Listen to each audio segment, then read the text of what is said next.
एकरा के समझा दा, कहीं ऊंच नीच ना हो जाए।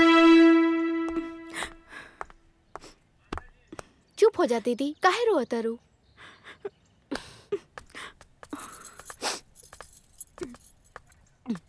देखा बेटा, केहू के भी माँ बाप अपना औलाद के अपने से दूर रखे के ना चाहेले, लेकिन ई जो रीत रिवाज चलत आ रहल बा ओकरा के बदलल नहीं जा सकत। और बेटी तो वैसे पराया धन होली, एक ना एक दिन तो दूसरा घरे जाए के ही बा।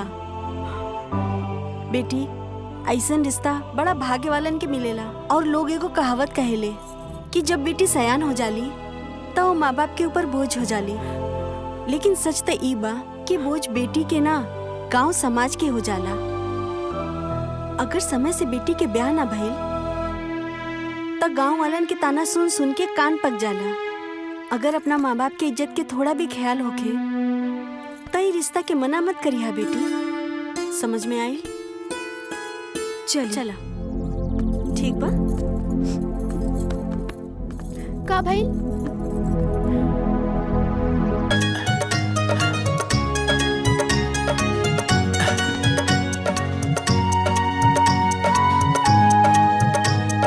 ये हमार परिवार, हम बारी बारी से सबके परिचय करावत है। ये हमार भाई शंभू, नमस्ते। उनकर पत्नी पुष्पा और उनकर बिटिया। ये हमार दुलरुआ छोट भाई दरोगा। बचपन से कर सपना रहे कि दारोगा बने, लेकिन बेचारा 100 मीटर भी ना दौड़ पाए और गिर गई। यही से अपन नामे दरोगा रख ले लस। और उनकर पत्नी पिंकी और उनकर बेटा। ये हमार सबसे छोटी बहन मुन्नी, और ये हमार मुन्नी के पतिदेव दलाल। एक्सक्यूज मी साले साहब, जरा रिस्पेक्ट से नाम लीजिए। बबलू दलाल। अरे बबलू कह चाहे डबलू कह, भाई जे दलाली का काम करी वो दलाले ने कहा ही। और ये हमार सबसे छोट बेटा संदीप। सागर कहाँ गए? सागर, ए सागर! अरे ये हमार जो सबसे बड़ बेटा हो ना, ये हर काम में ढीला हो, कौनो काम समय से ना करेला।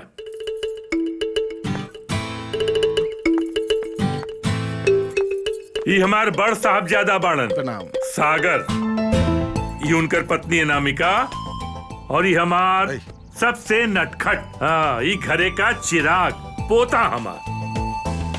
लेकिन एक बात बताई, हमार जो बीच वाला बेटा हो वो ए समय यहाँ मौजूद नहीं, काहे कि वो शहर में पढ़ाई करत हो। आ जाई, वो ही आ जाई।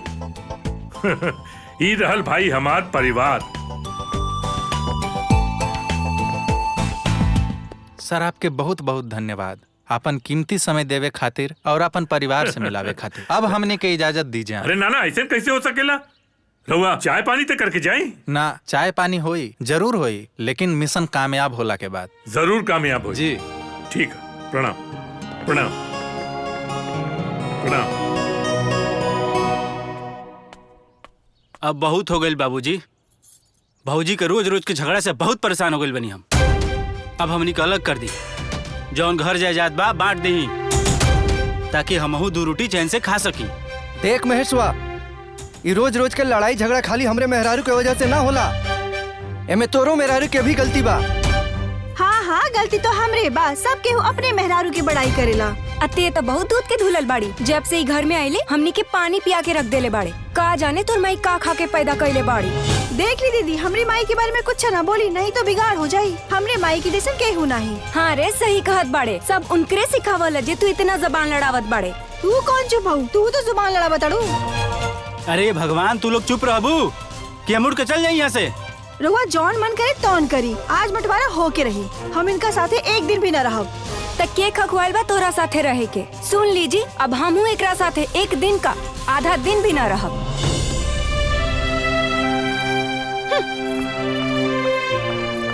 देख लेनी बाबूजी, घर के नाटक ई कुल का हो रहल बा। बेटा, हम कबहू ना सोचले रहनी कि हमरा जीते जी तू दोनों जने एक दूसरा से अलग रहबा। तारा माई के मरला के बाद अपना कलेजा से साट के पल्ले बानी तू लोगन के। तू लोगन के कबो माई के कमी महसूस ना होके देनी। आज अपन मेहरारू के चक्कर में पड़ल बड़ा लोग, एक बार भी बाप के ख्याल ना आयल। कि हमरा दिल पे का बीती। हम तू लोग के अपना सामने अलग रहत ना देख सकीला। बेटा एक बार और सोचला तू लोग, अगर ऐसा भइल ना तो हम चीते जी मर जाई।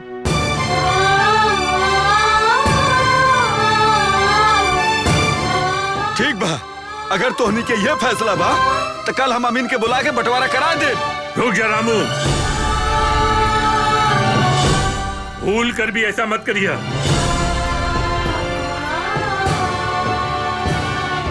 अगर औलाद अपने माँ बाप का इज्जत न करे तो वो लोगन के कुछ छो न देवे के चाहिए।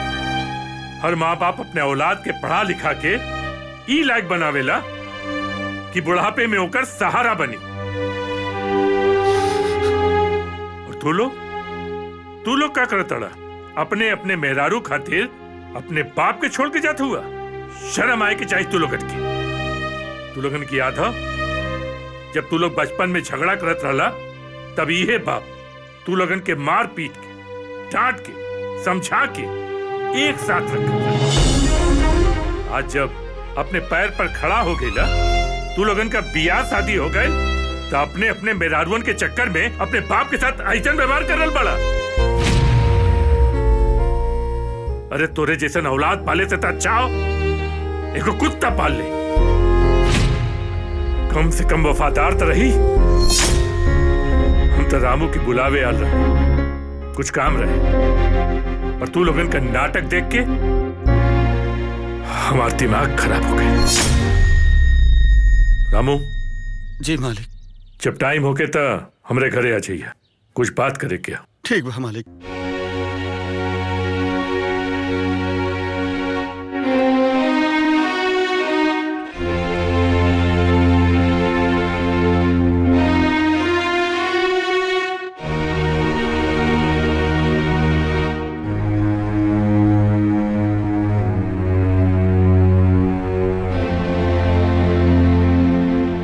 बाबूजी हमरा के माफ कर दी, हमसे बहुत बड़ी भूल हो गई बाबूजी।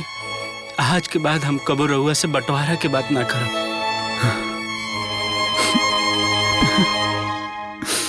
का रे, कहाँ रह गई? इन्हीं से नु आई, कोनो दूसरा रास्ता से ना नु जाई? अरे भैया वो यही रास्ता से आई, काहे कि ओकर घरे जाए के और कोनो रास्ता नहीं खे। भैया 2 मिनट इंतजार करी, औते होई। अच्छा ए, सुन हेने आओ। का निकालो का? अरे वो है, हम अपना बहन के शादी खातिर ले जाता नहीं, पैसा ना दे। अरे बहन के शादी तो होखबे करी, पहले पैसा निकाल। पैसा ना दे। अरे धर रे।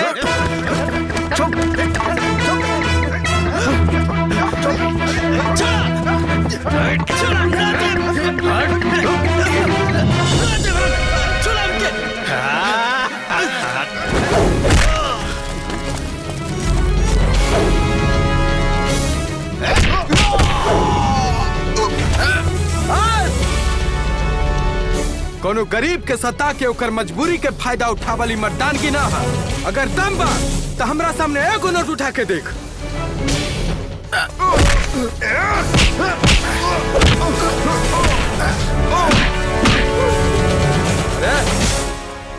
तोरा के देख ले।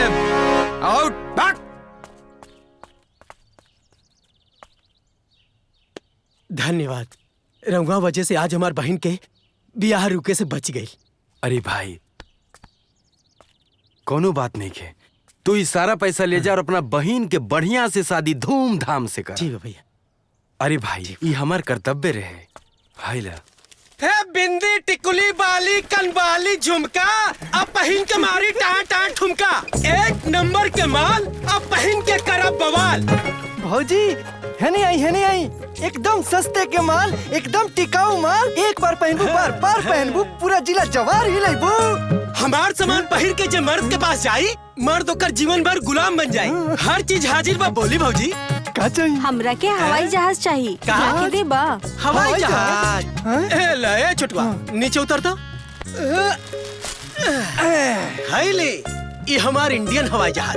ई का कहत रे मोटू? अच्छा ये हवाई जहाज है? और का तू के क्या लागता? तो हमरा खातिर ये हवाई जहाज हो, यहीं पे बैठ के हम पूरा गांव जवार घूमिले। हमन के यही में बैठ के पूरा इलाका घूमल जाला। ई हवाई जहाज आपन लगे रखा। हमरा के एगो खूब सुंदर कान के बाली दिखावा। ओ ए छोटुआ, चल कान के बाली निकाल के दे। चढ़ाओ। आई भौजी आई आई आई आई हाईली भौजाई, एकर 500 दाम बा, रउआ खातिर 450 रुपया लागी। भौजी झुमका बवाले बा।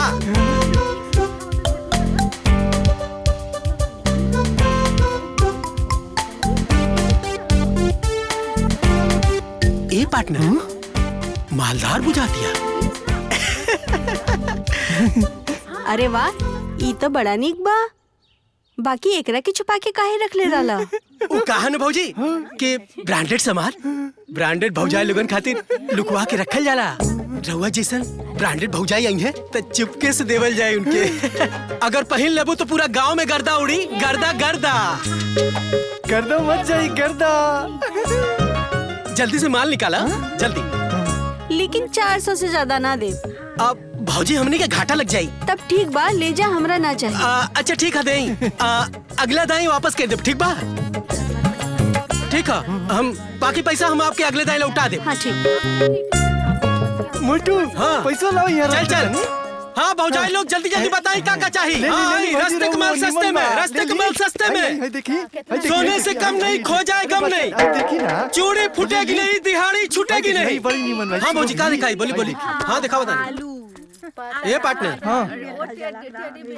भौजाई तो बहुत मालदार लगा तारी, पूरा गर्दन गहना से भरल रहे। आज मौका मिली था, यही लगले हाथ साफ हो जाए। ये पार्टनर, आज बढ़िया दिन है। तू सही कहा तारा पार्टनर, ऐसा बुझात बा कि ढेर माल बा। हो।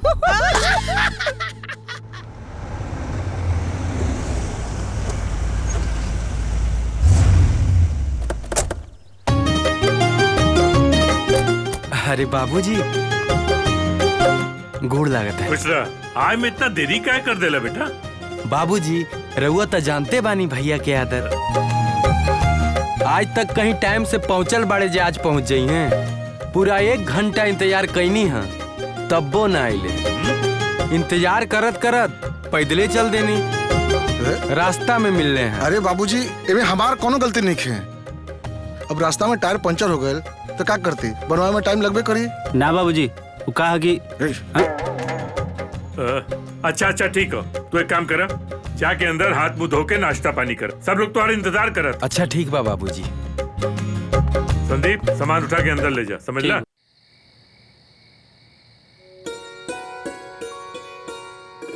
ई ले देवर जी, दबा के खाई। आज राउर फेवरेट पूरी सब्जी बनैले बानी। इतना दिन बाद घरे वापस आयल बानी, शर्माई मत। अरे भौजी, अब कितना खेबू, पिटवे भरने खाई। तनी मनी ज्यादा खा ले तो का हो जाई? अच्छा नहीं के बनल का? बहुत टेस्टी गरम गरम बनौले बाड़ू। और कितना दिन के बाद तैसन खाना मिला था खाई के, मन करा था कि हथवा चाट के खाई। हाँ तो खाई दबा के। पापा जी, रउआ के कुछ दी? अरे ना, कुछ ना चाहिए और दा। अरे मुन्नी, ई दलाल कहाँ बा? भैया, वो अपन दोस्त के घर पार्टी में गइल बानी। अच्छा अच्छा अच्छा। और विजय? हाँ बाबूजी। अब आगे क्या प्लान बा? पढ़ाई तो खत्म हो गई। बाबूजी, अब जितना पढ़ाई लिखाई करे के रहे सब पूरा हो गइल बा, और अब आप सबसे दूर रहे के मन नहीं के करत। अब हम चाहतनी बाबूजी कि भैया के साथ फैक्ट्री में हाथ बटाएं। अरे वाह, बहुत अच्छा सोच ले बड़ा। लेकिन एगो बात बतावा, बियाह शादी के लिए क्या ख्याल हो? शहर में तो कोई से चक्कर का नहीं चला था। ना बाबूजी, ऐसा कोनो बात नहीं है। अगर केहू बा ना तब बोल दे बाबूजी से। अरे भैया, ऐसा कोनो बात नहीं है। अरे बोला बोला, जौन भी बा मन में खुल के बोल दा। काहे कि त्योहार आवे से पहले त्योहार शादी के बाद चल रहल बा। और इतना दिन के बाद हमनी के घर में सहनाई बजी। हम तो वो दिन के इंतजार करता नहीं कि जल्दी से जल्दी कहीं मामला फिट हो जाए बस। बाबूजी, अब सब केहू के मर्जी बा तो हमहू तैयार बानी। तो एकर मतलब ई भाई कि राजा बाबू बियाहे खातिर तैयार बाड़े। मतलब बियाहे की तैयारी शुरू कर जाओ। मोटू, चल जल्दी। धीरे धीरे चलबे तो भोर हो जाई। अरे सब काम खराब हो जाई। अरे मोटू, ये उजार का खराब बा।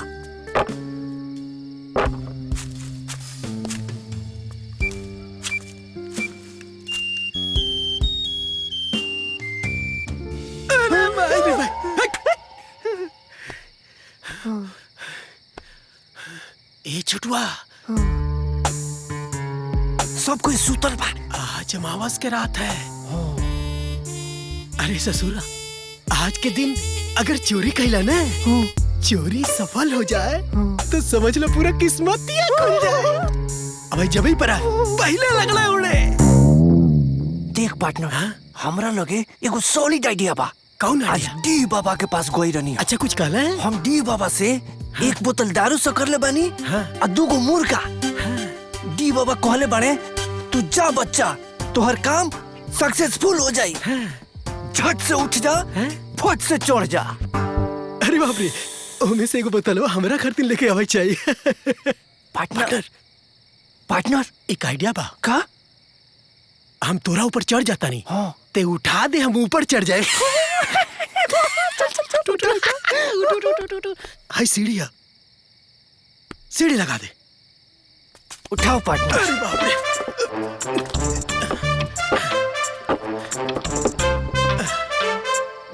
ए पार्टनर, अब चढ़ जो। अब ते चढ़ जो, हम थक गए बाने। ना, तुहार लंबाई चौड़ाई बा, तू बहुत खा ले। तू पहले चढ़। चढ़ चढ़ चढ़। हे भगवान। जा जा जा। हम जन्नी कनु कुकुर काटता। कुकुर तोरा दिखाई देता? कुकुर। जय हनुमान ज्ञान गुण सागर। संभाल के जाइयो। जय कपीस तीन लोग उजागर।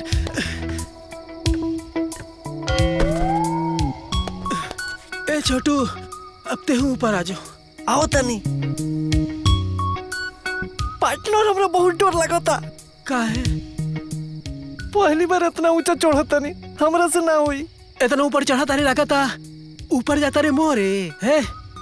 आज जय हो डी बाबा, अब हमार जिंदगी तोहरे हाथ में बा। बात तो ठीक कहता रे। आज अच्छा अच्छा, रुक रुक, आओ तनी। ऐसन कर, ते ऊपर चढ़, हम देखा तनी कनु झाकत तनाई बाटे। ठीक बा?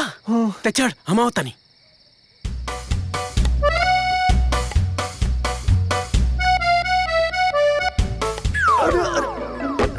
अरे बाप रे बाप।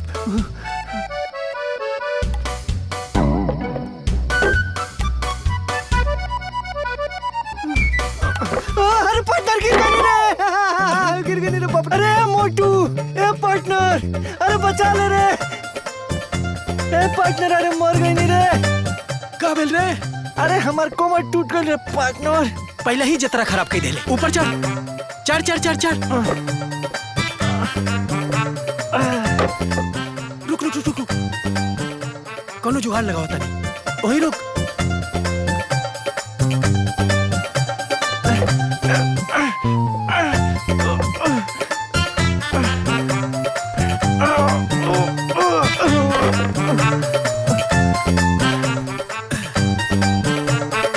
ले, पकड़ पकड़ पकड़। चढ़ चढ़ चढ़ चढ़।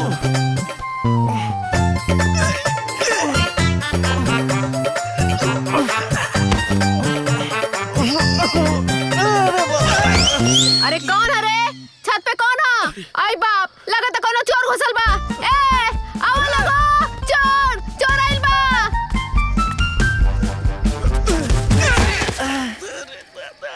कमरिया टूट गए। अरे बाप रे बाप, अरे बाप रे, अरे माय रे माय। अरे बाप रे, मुँह आने लग रहे।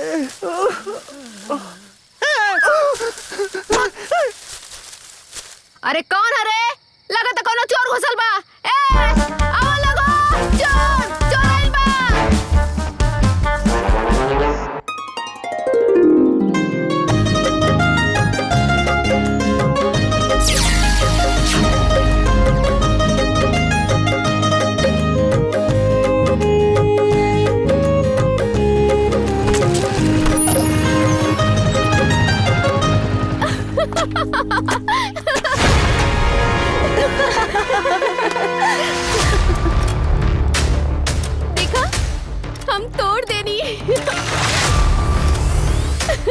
वाह बहुत मजा आया। रे चल हट।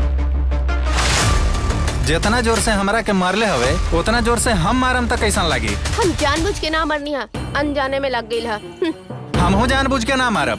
तू कहीं के दादा हवा का कि तू मरबा और हम देखत रह जाए? हाथ तोड़े में ना समय ना लगी, 2 मिनट लगी, सारा गर्मी उतार दे। अभी ते हमर दादागिरी देखले कहाँ बाड़ी? लागत है दादागिरी दिखावी के पड़ी। चल छोड़।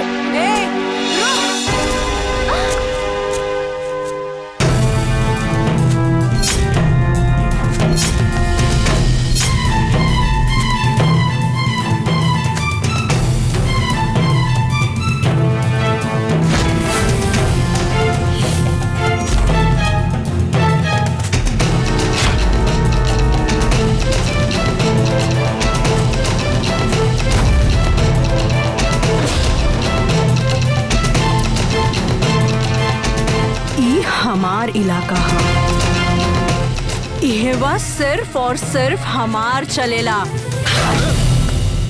हमरा एरिया में हमरा बहन के साथे रंगदारी करत बाड़े। रंगदारी का होला ई आज हम तो होके बताई।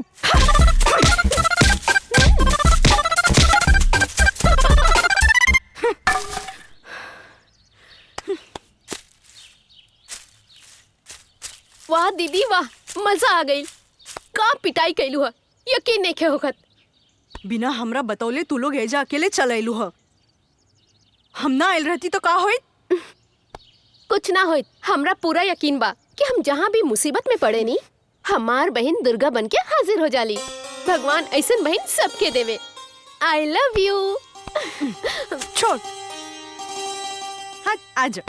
आई लव यू टू मेरी प्यारी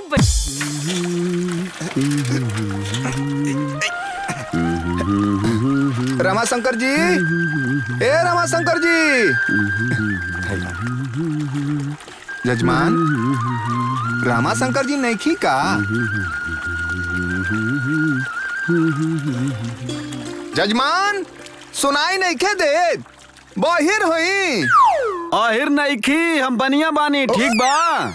लागत सोचहूं में कम सुनाई देत हो। एक बार औरी पूछ के देखत हई। जजमान, रामाशंकर जी ना बानी? हाँ हाँ गैल बानी।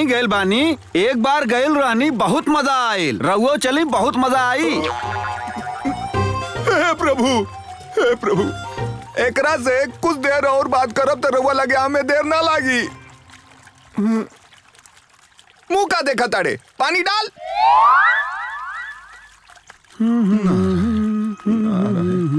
आज तो जतरे एकदम हमार खराब हो गइल बा।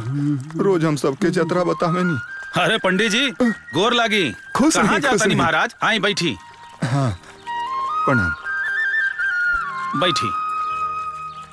जी प्रणाम। रमाशंकर जी, ऐसा लोगन के अगर दुआरे रखब तो हमरा जैसन पंडित तक खाए बगैर मर जाई।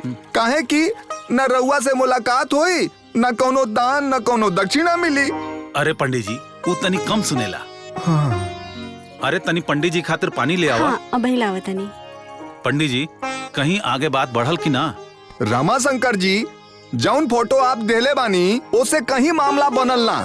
काहे कि सब लोग यह कहेले ई तो लड़की ना लड़का बिया। दूसर कोनो फोटो होखे तो दिहल जा। अरे माला, कोनो साड़ी वाला फोटो बा? लेके आवा।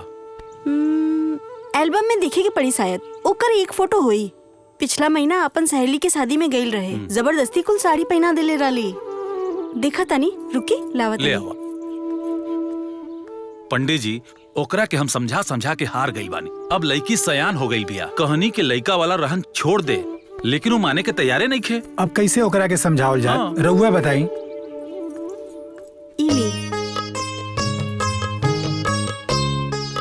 वाह, अति सुंदर, अति सुंदर। रमाशंकर जी, यह फोटोवा आप पहले देले रहती तो हई जौन चपलवा हमार घिस गईल, लइका खोजत उ ना घिसित। खैर कोनो बात ना, चपलवो तो आप ही के देवे के पड़ी।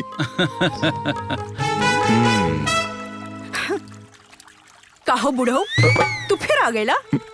रिंकू, बड़ लोगन से ऐसे बात कल जाला। हाँ तो का करी, इनकर पूजा करी। कितने बेर हम कहनी कि हमके ब्याह नहीं करे के, लेकिन ये बुढ़ो तो हमरा पीछे ही पड़ गई बा। रिंकू ढेर बोलत बारू तू। ए डिम्पल एकरा के अंदर लेके जाता। चला दीदी चला। पंडितवा के ना हम एकदम पागल होगा। चल। ई लड़की के तनको शर्म नहीं खे, केकरा से कैसे बात कइल जाला। रहुआ ओकरा बात के बुरा मत मानब। ली मिठाई खाई, पानी पी। जजमान आप मिठाई उठाए रहे दी, अब हमके इजाजत दी।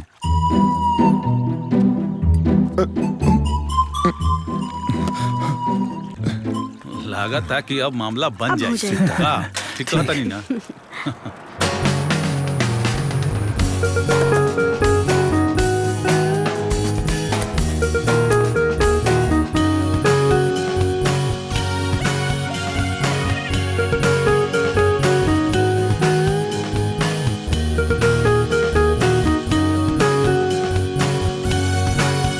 देखा ये अपन फैक्ट्री, ये अपन प्रोडक्ट। वाओ। हाँ, हाई फ्लो बैटरी। आओ अंदर समझाओ तनी। Sit down.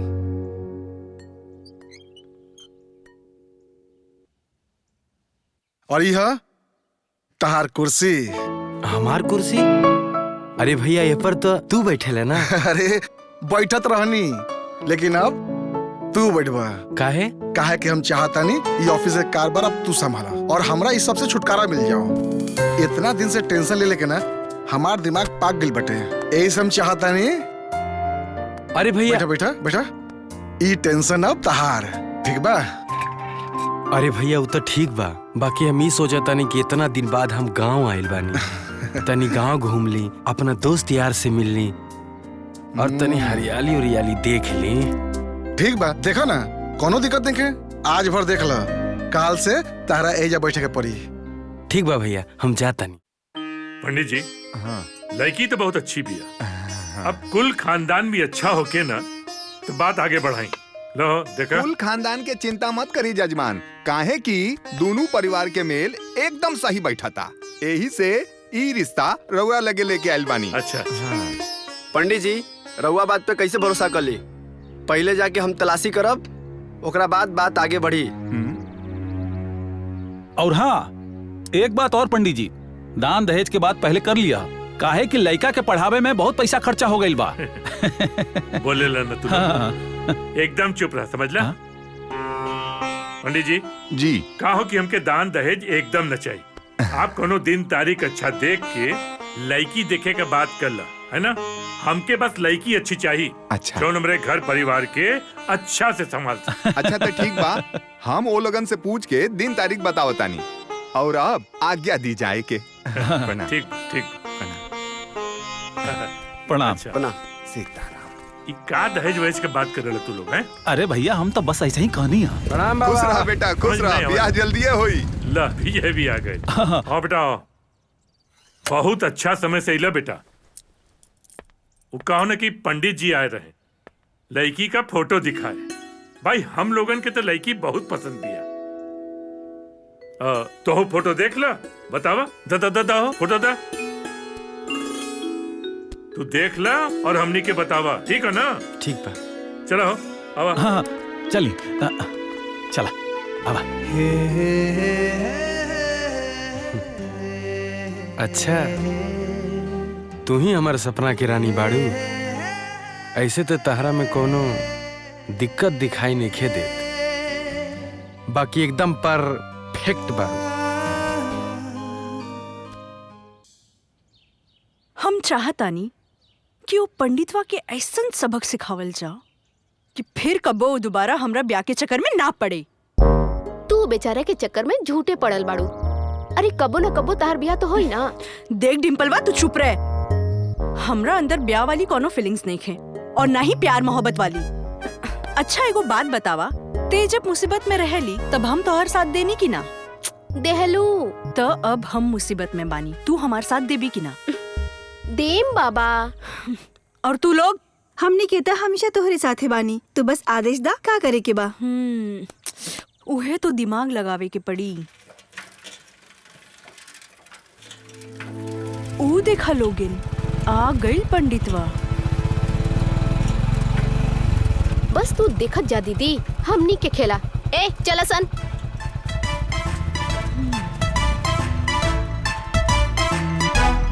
पंडित जी पंडित जी हमार हाथ देखी। अब बताई कहिया लगन चढ़ा था? पहले 101 रुपया निकाल। बाप रे 101 रुपया? और नहीं तो का? इतना पैसा नहीं खे हमरा लगे। तो कितना बा? 1 रुपया ना दे। ना ना, सुबह सुबह बिना दक्षिणा के हाथ देखब तो पूरा दिन खराब हो जाए। खराब तो वैसे भी होखे वाला बा।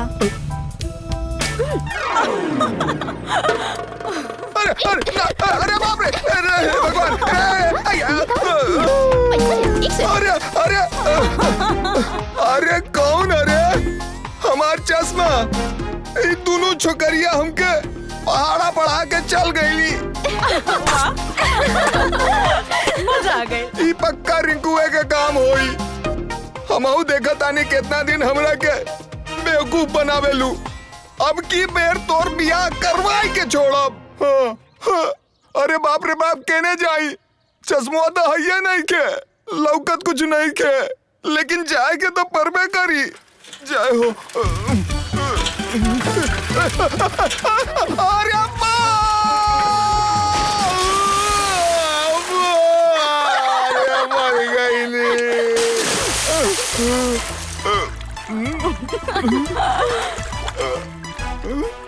अरे दादा रे दादा, कहाँ गिर गई नी? अरे बाप रे, वो देखा बाबूजी, चला ना तो गड़बड़ हो जाए। भागा अरे पंडित जी क्या हो? बिना चश्मा के हमके लौकते नहीं के। अरे चश्मा पहनबा तब लौकी ना।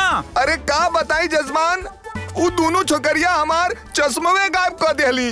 बिना चश्मा के हमके लौकत नहीं के। अरे महाराज रुका तनी, आवत हई बताओ तनी। आई पंडित जी आईली चश्मा पहनी इली।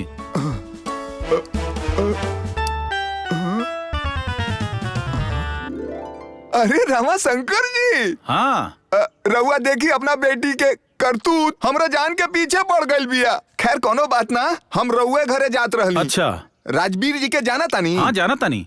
उनकरा के राउर बेटी बहुत पसंद बिया। वहाँ के कहनी है कि कौनो शुभ मुहूर्त देख के लड़की देखे आ जाए जा। इतना बड़ा घर में हमार बेटी के बिया होता है, ऐसे बड़ खुशी का बा?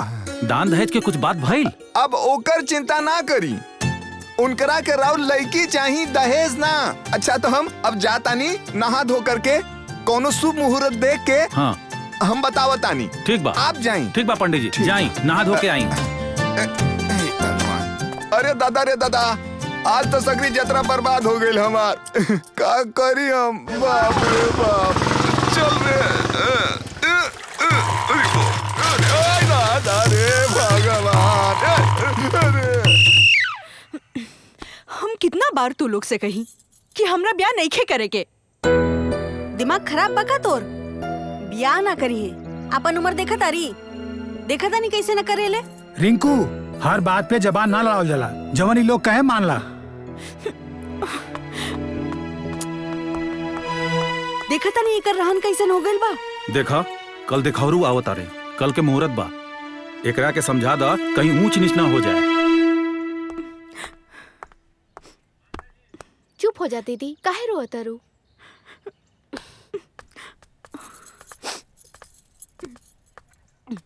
देखा बेटा, केहू के भी माँ बाप अपना औलाद के अपने से दूर रखे के ना चाहेले, लेकिन ई जो रीत रिवाज चलत आ रहल बा ओकरा के बदलल नहीं जा सकत।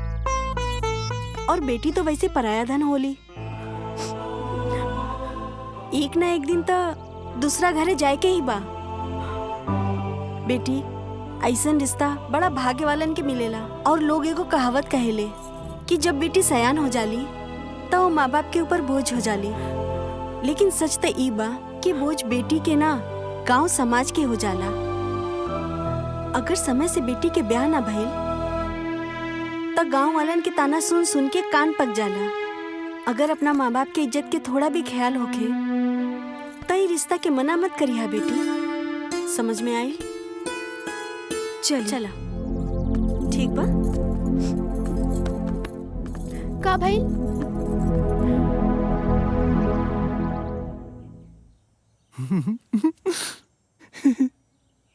देख पार्टनर, भौजाई तो बहुत खूबसूरत मिलल बड़ी, एकदम परी नियन। देने ज्यादा ध्यान से मत देख, ना तो नजर लग जाई। अच्छा सुन, कल लड़की देखे के जाए के बा। हाँ। ते आ जाई हैं और मोटुओं के ले आई हैं। ठीक बा। और आदमी जैसन ई ना कि हमार नाम खराब मत करिए। देखो पार्टनर, हाँ, हम ऐसा माहौल बनाए कि भौजी हमरे नाम ली है। चुप बुड़बक, कुछ बोलत रहेला। अच्छा पार्टनर, हाँ? हम मार्केट जाता नहीं, भौजी खातिर कुछ गिफ्ट उफ्ट खरीदे के बा। ठीक बा, ठीक बा, ठीक बा, जाता नहीं। माई बाबूजी तो हाथ गोड़ धो के हमरा पीछे पड़ गए बा लोग, बाकी हमो हार माने वाला नहीं खी। देख डिम्पलवा, काल ऊ लइका हमरा के देखे तो आई, बाकी ऊ हमरा तक पहुँचे के ना चाही। अब तोहरा का करे के बा, कैसे करे के बा, तू समझ। ऊ लइका के तो रोक दे, बाकी ओकर परिवार आई घरे तब तू का करबो? तू बुड़बा के हौ का? जब दुल्हा ना आई तब बाराती लोग आके का करी है? माई बाबूजी सगाई के प्लान बनौले बा, अगर लइका ना आई तब हमरा एगो और बहाना मिल जाई। देख डिम्पल, का तू अपना बहन खातिर इतना ना कर सकेलू? दीदी तू चिंता मत कर, हम पूरा कोशिश करब कि ऊ लइका यहाँ तक ना पहुँच पावे। काहे कि हम अपना दीदी के चेहरा पे मुस्कुराहट दिखल चाहता नहीं, रोवत ना। दीदी दुनिया में तो हर लइका अपना माँ बाप की उंगली पकड़ के चले सिखेला, लेकिन हम तो तहार उंगली पकड़ के खड़ा भइल बानी, और तोहरा खातिर तो हम अपन जान भी दे दे। हमार बहन, हमरा के तोहर जान ना, तोहर साथ चाहिए। और अगली बार से ऐसा बात कबो मत बोली। हा सॉरी। डिम्पल, कुछ आइडिया आइल का करे के बा? अभी तो पूरा रात बाकी बा दीदी। कल देखिए तहार बहन का करेली। ए छोटू, हाँ मोटू, हमार हवाई जहाज तैयार हो गए। हाय देख, अब एके देख के बड़े बड़े लोगन के छाती फाट जाई। हाँ। आ कई लोग मुरझा के बैठ जाई हैं। अगर कोनो लड़की मिल गई तो, अगर कोनो लड़की मिल जाई मजा आ जाई। जान मारे गोरी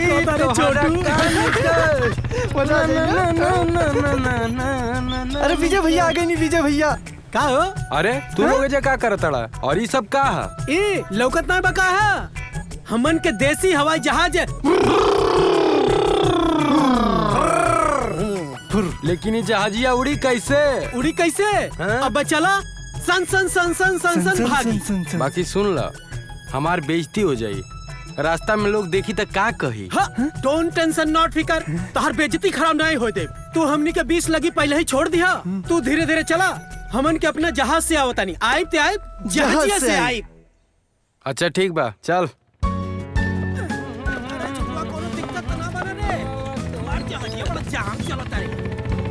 हाँ सही से बैठल रही है, यहाँ बार मत हिलल रही। अरे अरे अरे, ये रास्ता रोके के कौन तरीका है? ये हमार तरीका है रास्ता रोके के। तोहरा कहा का? आई दोनों जोकर के हा। ए मैडम,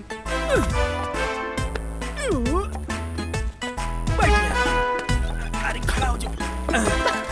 हमन के जोकर ओकर ना है, हमन के है बिजनेसमैन। सामान खरीदिंग, सामान बेचिंग, सामान खरीदिंग, सामान बेचिंग। तू कुछ बेचे को तो बताओ। लेकिन शक्ल से तो तू लोग जोकरे लगा तारा। देखा लोगिन, हमनी बहुत जरूरी काम से जा रहल बानी, रास्ता छोड़ा और जायदा। अरे अरे, ये का है? ओए, ये हमार इलाका है, और यहाँ हमनी के इजाजत के बिना केहू एक कदम आगे ना जा सकेला।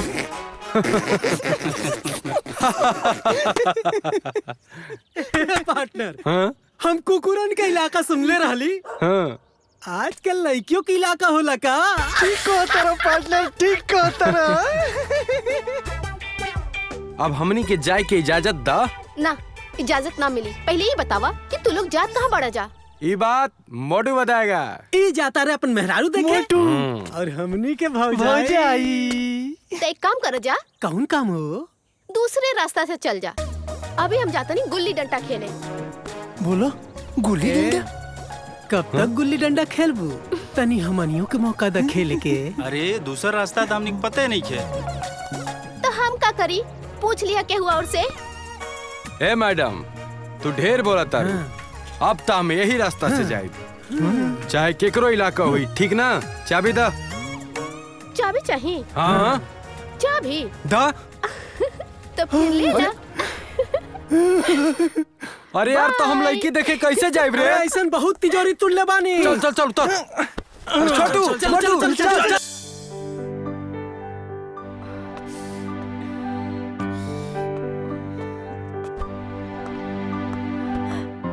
दीदी सब गड़बड़ हो गई। का गड़बड़ हो गई? कुछ ना माई, हमनी के बाजारे गइल रहनी कुछ सामान खरीदे। अच्छा बेटी तू तैयार ना भइलू? ए डिम्पल दीदी के जल्दी से तैयार के ले आवा, बाहर सब इंतजार करत बाड़े। ठीक बा चला। दीदी हमनी के बहुत कोशिश कईनी लेकिन कुछ ना भइल। लागत हमरा के ही कुछ करे के पड़ी। सामान लाइल बाड़े?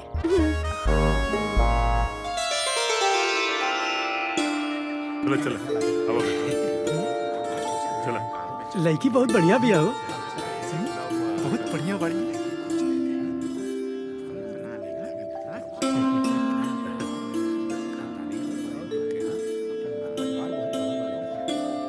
अच्छा तो ये बताई रउआ सबके लड़की पसंद बाड़ी नू? हाँ बिल्कुल चकाचक पसंद बाड़ी एकदम। हमरा तो लड़की बहुत पसंद बाड़ी। अरे तोरा पसंद करे के बा कि लड़का के? चुप रहा बा। साइज देखते नहीं के लड़की पसंद करी। दलाल जी शांत रहा। चला शुरू करा। अब बेटा आई देवर जी।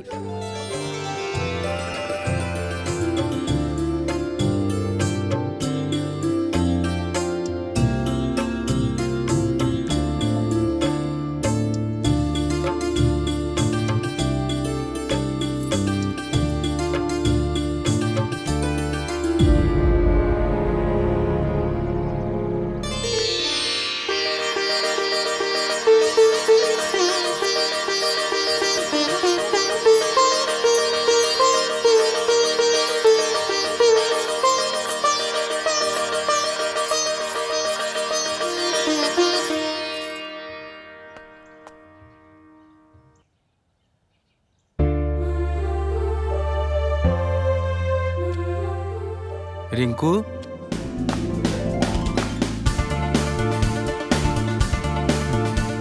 तू हमके बोलवलू है का?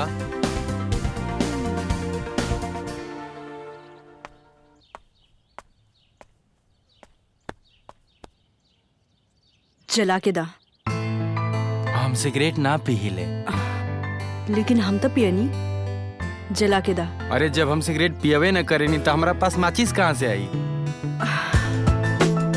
अगर हमरा से ब्याह करे के बा तब सिगरेट पिए के पड़ी। अरे तू काबू तो सिगरेट का जहर भी पी ले। अगर हमरा से ब्याह करब तब हमेशा हमरा का ऐसे कपड़े में पाइबा। हम जाना तनी कि तू हमारे घर के परिवेश में जेबू तो सब कुछ सीख जेबू। हाँ ऐसा हमरा में का बा कि तू हमरा पीछे ही पड़ गेल बाड़ा। अरे तोहरा में का ना बा? कबो अपने आप के देख लू हा आईना में जाके तू कितना सुंदर लागेलू। इतना सब कुछ कैला के बाद भी तो के समझ में नहीं आवत कि हम ब्याह नहीं करे के चाहत। अरे तू चाह या मत चाह, हम तोहरा के चाहता रही ना। तू चाहे कुछ कर ला, बाकी हम तोहरा के नहीं बुला सकत। जब से तोहर फोटो देख ले बानी वो दिन से तू हमार सपना में रोज आवेलू और हमके बहुत तड़पावेलू। अब हमरा पास बियाह के अलावा कोनो रास्ता नहीं है। अब सगाई तो हो गई, अब हमनी के शादी की तैयारी करे के चाहिए। अच्छा ठीक बा, हम चलत तानी। बाय। दीदी चाहे कुछ कहला लड़का बहुत अच्छा बा। अरे हमके पूरा विश्वास बा उतार बहुत ख्याल रखी। आजकल के जमाना में ऐसा लड़का मिलल मुश्किल बा। अच्छा ठीक बा, हम नीचे जाते हैं, तू कपड़ा बदल ला।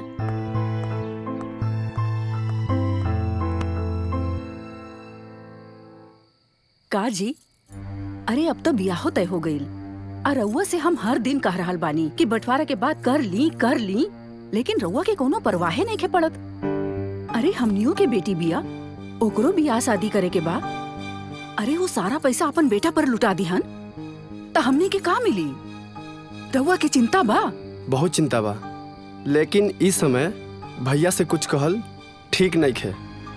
पहले विजय के बियाह हो जाई, ओकरे बाद बंटवारा के बाद कर लियल जाई। खाक बंटवारा के बात हुई, राउर चली नू त कटोरा लेके भीख मांगे के पड़ी।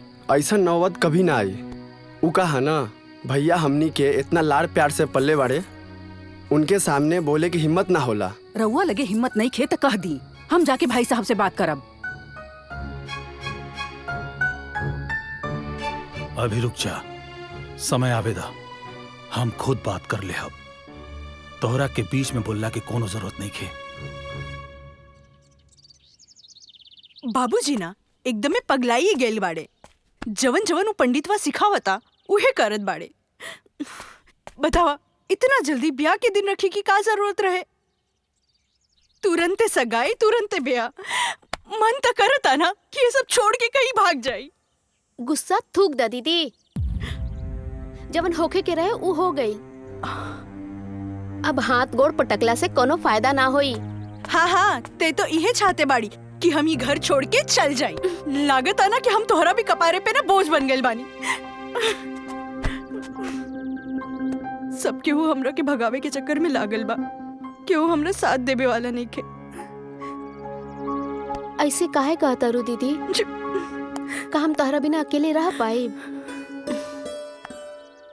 जितना हम माई बाबूजी से प्यार ना करीला ना, उतना हम तहरा से करीले। और हाँ, हमू तोरा साथे चलब, और जब तक तू ना चाहबू ना, तबले हम तोहरा के छोड़ के ना आईब।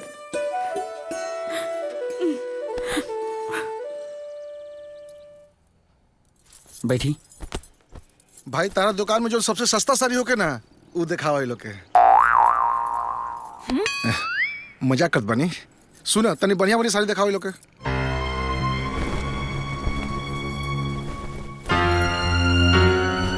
ए अनामिका, देखा ना कितना सुंदर लगा था।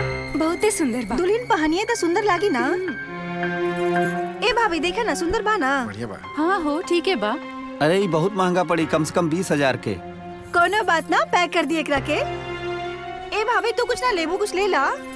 अच्छा ठीक बा, तू लोग खरीदारी करा, हम बच्चन खातिर ना दूसर दुकान से कपड़ा लेके आवतनी। हाँ हाँ, आवतनी।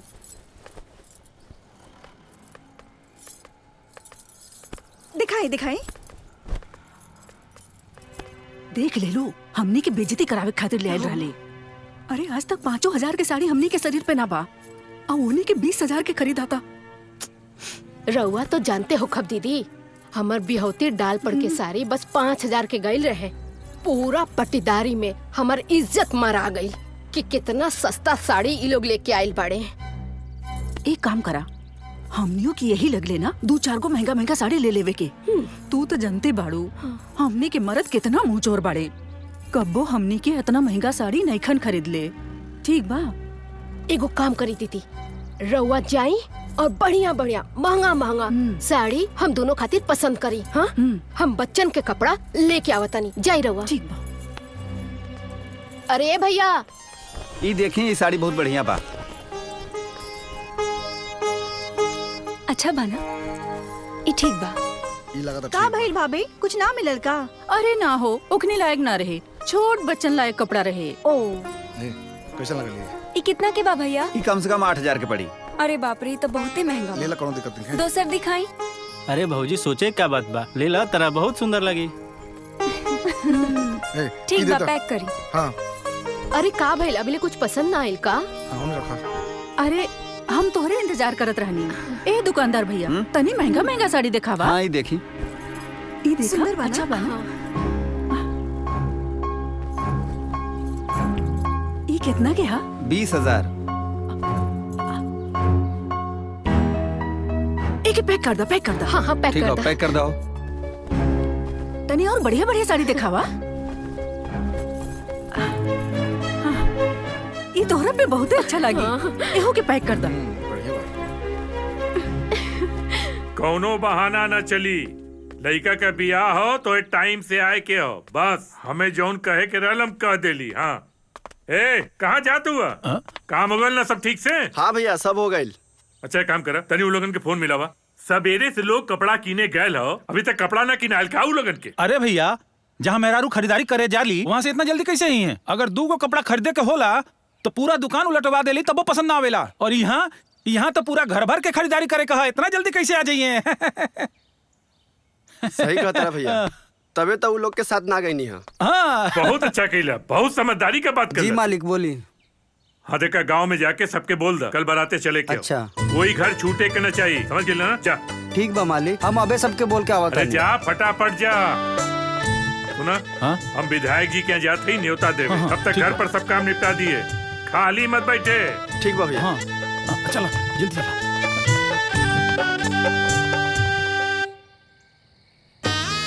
ओम मंगलम भगवान विष्णु मंगलम गरुड़ध्वज मंगलम पुंडरीकाक्षाय मंगलाय तनोहरे।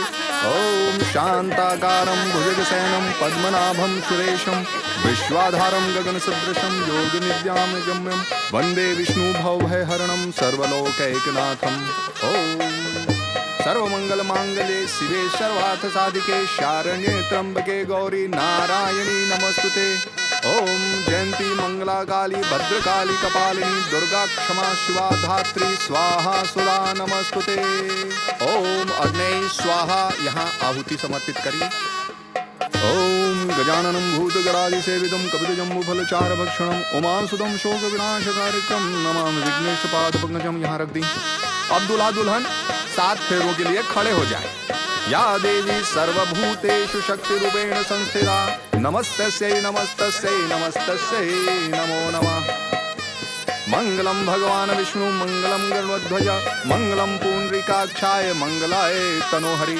शांताकारं भुजगशयनं पद्मनाभं सुरेशं विश्वाधारं गगनसदृशं योगनिद्यां गम्यं वन्दे विष्णु भवभयहरणं सर्वलोकैकनाथम्। इति श्री विवाह संपन्न अभवत्।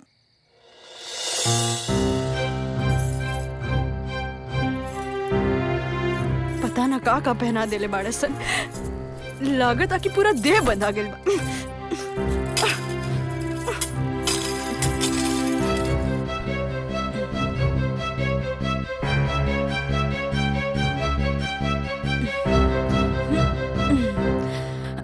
हाँ अब ठीक बा।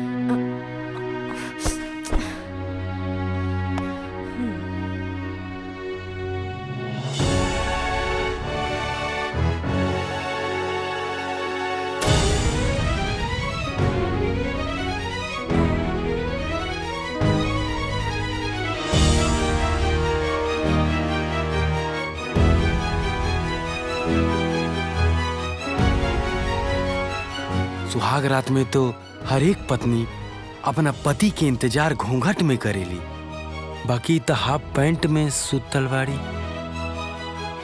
खैर कोनो बात नहीं है, भगवान बहुत खूबसूरत बनवले बाड़े।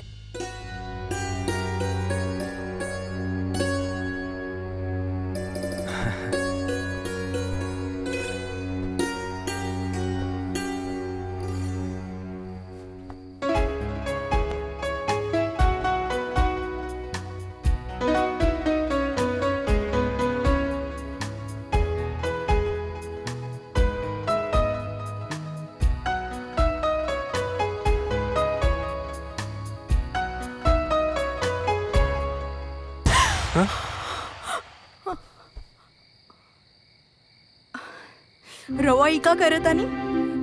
अरे हम उहे तो करा तानी जवन सुहाग रात के दिन हर एक पति अपना पत्नी के साथ करेला।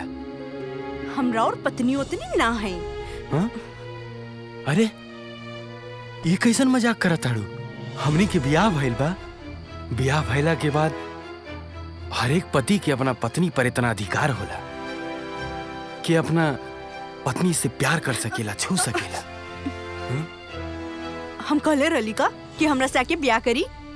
देखी, हम एक बात साफ साफ कह देता नहीं कि हम अपन मर्जी से ब्याह नहीं कैले बानी। हमार माई बाबूजी जबरदस्ती करा देले बाड़े। हम तो बस वो लोग की इज्जत रखे खातिर ब्याह कैले बानी। और वैसे भी हमरा ना ब्याह में कोनो दिलचस्पी ना है। तो प्लीज ई जवन तू करे के चाहत रहनी ना, ये हमरा के बिल्कुल पसंद ना है। ठीक बा, जब तक तू ना चाहबू आज के बाद तोहरा कबो ना छुआ। साइड हटी। अब ठीक बा।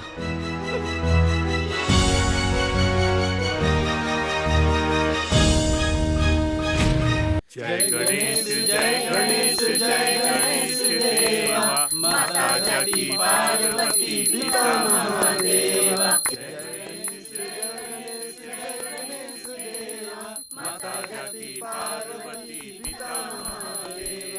एक दंत दयावंत चार भुजधारी।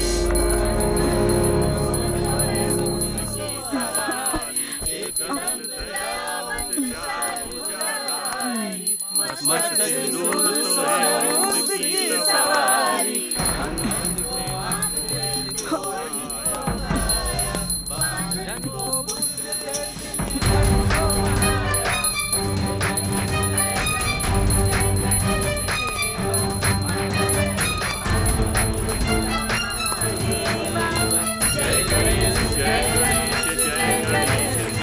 What nonsense?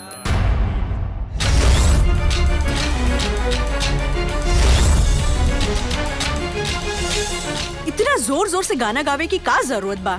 गाना धीरे नहीं गा सकत लोग। पूरा नींद खराब हो गई हमारी। दीदी ये क्या करता रू? चल, अरे चलो ना।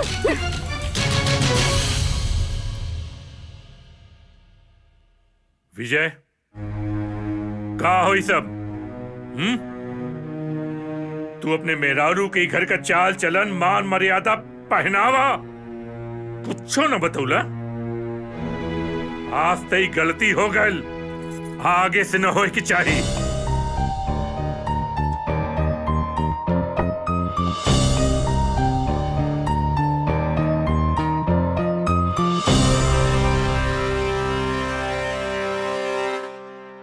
देखी, हम बचपन से इहे सब कपड़ा पहनत आइल बानी और आगे भी इहे सब पहनब। हमरा से साड़ी वाड़ी ना पहनल जाए। अरे तो ये सब अकेले में पहिना, लेकिन पापा जी और चाचा जी के सामने ढंग के कपड़ा तो पहन सकेलू। हमरो तो बाबूजी बाड़न, लेकिन आज तक वो हमके कब्बो मना ना कैलन। तो रवा लोग काहे मना करत बानी? रिंकू, वो तोहार नैहर रहे और ई ससुराल है। नैहर में जौन मर्जी तौन पहन सकेला आदमी, जौन मर्जी तौन कर सकेला, लेकिन ससुराल में अपना आप के बदले के पड़ेला और वहाँ के हिसाब से जिए के पड़ेला। देखिए, हमके ढेर मत समझाई। हमरा जैसे मन करी हम वैसे नहीं रहब। भाभी रउआ जाई, हम समझावता नहीं। समझावा इनकरा के कुछ हो। दीदी सब कहा ऐसे रबू तो कुछ दिन बाद घर वालन तरह से नफरत करे लगी हैं। हाँ तो का हो जाए, करी तो करी। वैसे भी हम तो चाहते बानी कि ये लोग हमरा से नफरत करे और हमके हमारे घर भेज दे। तब के समझावल मुश्किल बा। भगवान ना तब के दिमाग में एक पैसा के संस्कार नहीं खंडल ले।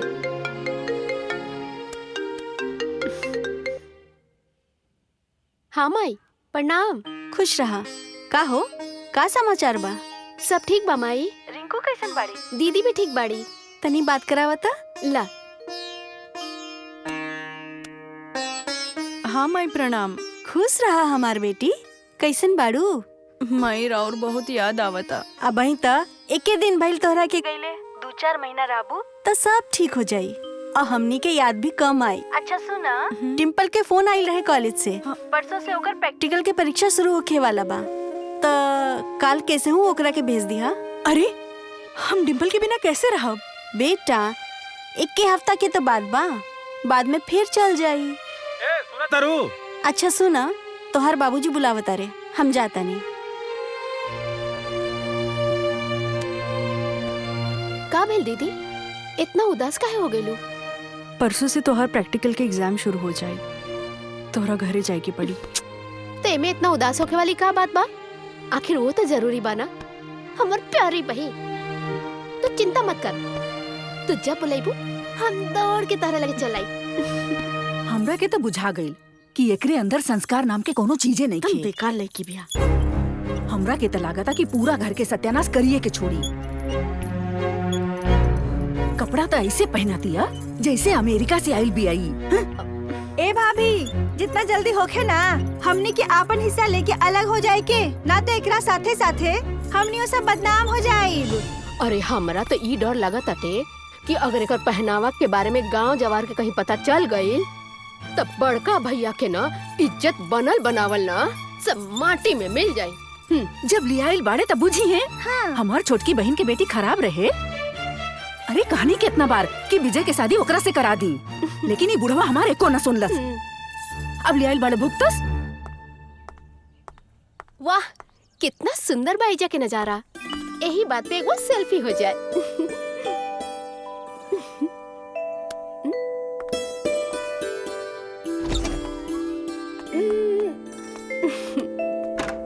जब से रोवाइल बनी तब से देखा तनी खाली सेल्फी में बिजी रह तनी। हमारा पर तो ध्यान नहीं खे। काहे दी रउआ पे ध्यान? रउआ हमार मरद है का? अरे ना ही तो बना ली, हमरे वगैरह अच्छा ना लगे का। अरे ऐसा कोनो बात नहीं के। रउआ अच्छा तो बढ़ले बानी, लेकिन वो कहा ना हम अपना माए बाबूजी के मर्जी के खिलाफ ब्याह नहीं कर सकत। वो लोग जहाँ कही वही जे ब्याह करब। ठीक बा, हम रउआ माई बाबू से जाके बात करब। अगर वहाँ के लोग मान जाई तब। तहरा अंदर इतना हिम्मत नहीं खे कि हमरा बाबूजी से जाके बात करा वो ब्याह के बारे में। ठीक बा, हमहू देखा तनी हमारा अंदर हिम्मत कितना बा। कोशिश कर ली। ठीक बा।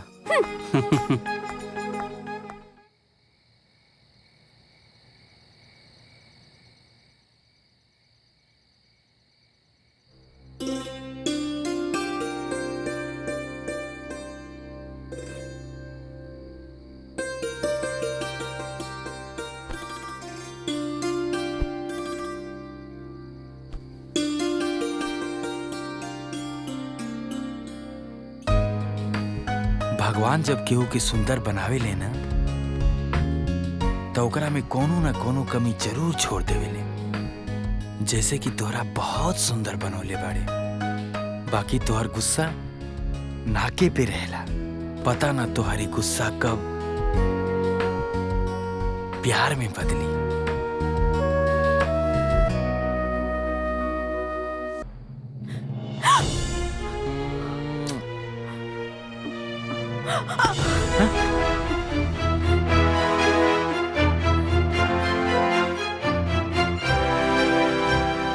देखी, ऐसा जबरदस्ती कल ठीक नहीं है।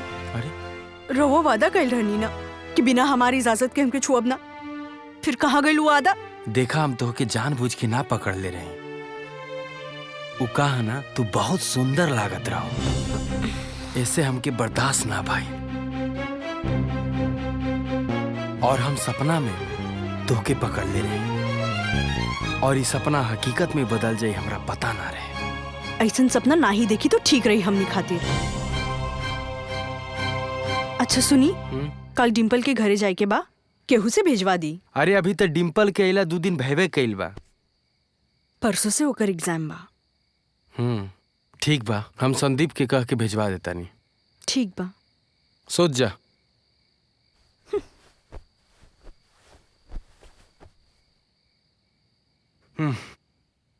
डिम्पल आवे वाला रहली, अभी तक ना अरे आई। जीजा जी आप ते हुई लोग। ला आ गई। आ गए लोग। आवा आवा। आवे में कोनो दिक्कत तो ना भइल ना? ना मामा जी, कोनो दिक्कत ना भइल। प्रणाम। प्रणाम। खुश रहो। नमस्ते। अरे माला, कुछ पानी वानी पिलावे के इंतजाम करा। ठीक बलावा तनी। चला चला। आओ बैठा। माई। और का हाल चाल बा? घर में सब लोग ठीक ठाक बाड़े ना? ठीक बा। अच्छा बबुआ, पढ़ाई लिखाई ठीक चलत बा ना? जी मामा जी, अगला साल तक फाइनल ईयर के एग्जाम बा। ली बाबू, पानी पी ली।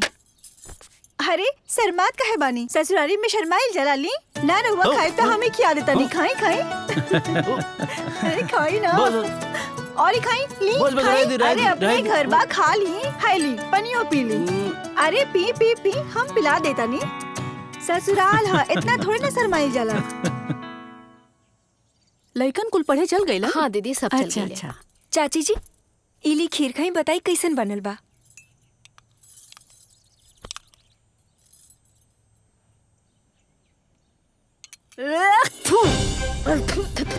के बनौला हरे? का भइल चाची जी? ठीक पहले नहीं ये बतावा बनौले के बा। छोटको बनेले बाड़ी। कहाँ भी आऊ? किचन में। चल चला। का हो तहार माई चीनी और नमक में फर्क नहीं के बतौली का? ऐसे ही खीर बनेला, चीनी के जगह नमक डाल देले बाड़ू।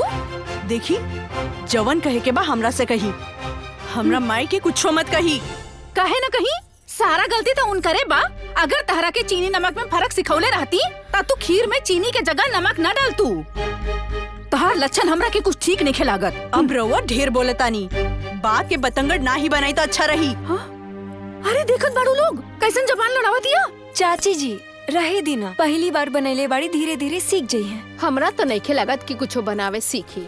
जब खीर बनावे के ना एकरा लूरे नहीं खे तो खाना कहाँ से बनाई? जेकरा के खाए के बा वो खुदे बनाई और खा ली। ई सबब हमरा से ना बनी। अरे देखत बाड़ू एकर घमंड कैसन बोलती हो।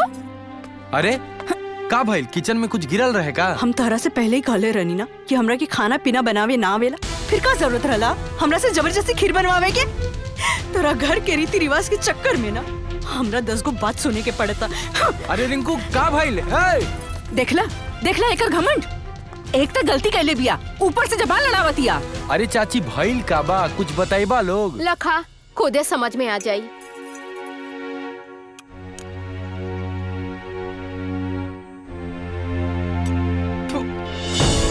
अरे एमे तो नमक बा। हाँ तो गलती सही करी तो आदमी ओकरा के बोली डाटी ना। चाची उ का है ना कि अभी वो नया नया बाड़ी, खाना उना ना बनावे आवेला। हो सकेला चीनी समझ के नमक डाल देले हुई है। छोड़ा जाए दा, माफ कर दा, धीरे धीरे सीख जाइए। वाह बेटा, मेहरारू के आयल दुइयो दिन ना भइल, अलगला ओकर पक्ष लेवे। अरे ऐसन गलती हमने कैले रहती ना ता तोहार चाचा हमने के मार डाले रहतन। अरे बेटा तोहरा तो ओके समझावे के चाही, आ तू ओकर मन बढ़ावत बड़ा। नया नया मेहरारू आयल बिया ना तो पक्ष तो लेवे करी हन। अरे चाची ऐसन कोनो बात नहीं खे। चलो अब कोनो बात नहीं खे। अरे जायदी देवर जी, रउआ ज्यादा मत सोची, हम चाची लोग के समझा दे। रउआ जाई अपना कमरा में। ठीक बा। अरे भाभी, किचन में खीर कैसे गिरल बा? अरे हमने से काहे पूछत बाड़ू, जाओ नौकी से पूछा। अरे ओकरे अंदर इतना घमंड बा, इतना घमंड बा, केहू के कुछ बुझते ना बिया। हमनी के सामने ही खीर के बर्तन उठा के पटक देले सिया। पहले ही बतावा, अरे चीनी के जगह खीर में नमक डाल दी ता केहू ओकरा के समझाई ना, डांटी ना ओकरा के। लेकिन ओकरा इतना घमंड बा। हमनी के अइले इतना दिन हो गइल, कबो केहू के शिकायत के मौका मिलल नानू। लेकिन वो महारानी तो दुइये दिन में अपन रंग दिखावे लगली। एगो बात सुनली मुन्नी बबनी, ओकरा रहन से हमरा लागता ओकरा के दबा के ना रखल जाई तो कुछ दिन के बाद उ मलकाइन आ हमनी के नौकरानी बना के रखती। देखो किया में तो चेहरा मोहरा से बड़ा नीमन लागत रहे, बाकी ऐसे निकली कब सोचले ना रहनी। जे चेहरा मोहरा से नीमन होखेला नु वैसे ही नागिन होखेला, उहे नागिनी बाड़ी। अच्छा कौनो बात ना, अभी नया नया बिया, कुछ दिन बीत जाएगा। अगर ना समझ पाई ना तो समझावल जाई। हमरा कुछ समझ में नहीं आवत माई, हमरा बस के बात नहीं खे, सब हमरा से ना होई। तोहरा के कितना बेर समझौले रानी कि खाना बनावे के सीख ला, लेकिन एको बार हमार बात ना मान। अगर सीखले रहती तो ही कुल ना नु होई। ससुराल में कोनो भी पतो कुछ भी करे, सारा दोष ओकरा माई के ही आवेला। देख माई, अगर तहरा के केहू कुछ कही ना तब हमरा से बर्दाश्त ना हुई, मुंह तोड़ दे दोनों जनी के। ढेर बोले तारी सन बुढ़िया। बेटा बड़ लोगन के जवाब ना दिहल जाला, वो लोग कुछ भी कहे चुपचाप सुन लेवे के चाहिए। ऐसन कोनो काम मत करिहा कि जेकरा वजह से तोहरा के कुछ सुने के पड़े। देखा माई, वैसे ने हमार दिमाग ना बहुत खराब बा, अब तू हमरा के मत सिखावा। फोन रखा तानी। हे भगवान, एकरा की सद्बुद्धि दी। अगर एकर ऐसने हरकत रही तो कहीं कुछ ऊंच नीच ना हो जाए। रिंकू, चाची लोग के बात पर ध्यान मत दिया।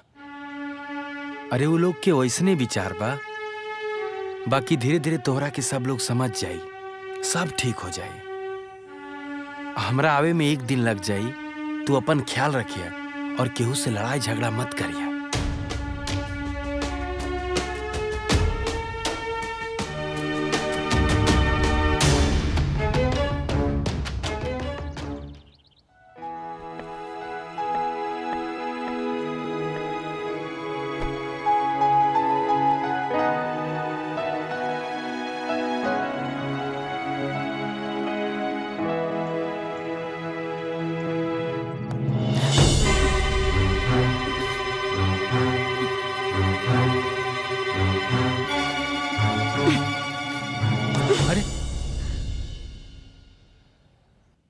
सॉरी,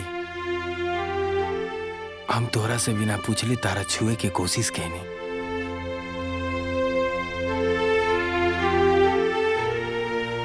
बाकी एगो बात कही रिंकू, जब केहू घर से बाहर जाला ना तो ओकरा खुशी खुशी बाहर भेजल जाला, ऐसे गुस्सा से ना।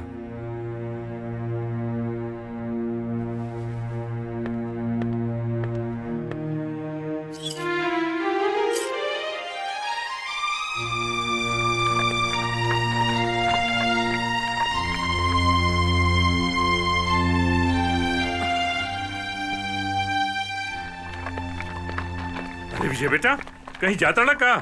हाँ बाबूजी, रउआ के बतौले रहनी ना कि हमरा 1 दिन खातिर शहर जाए के पड़ी।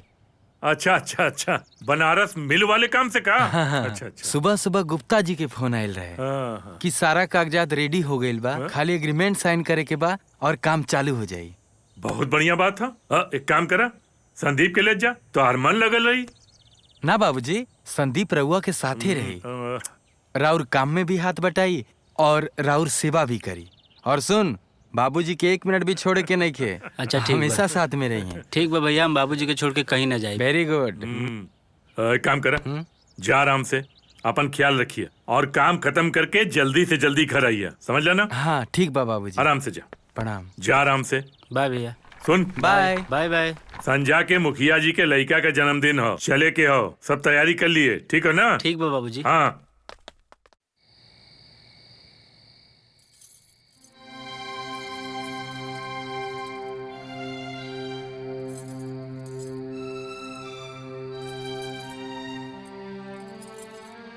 है का हो?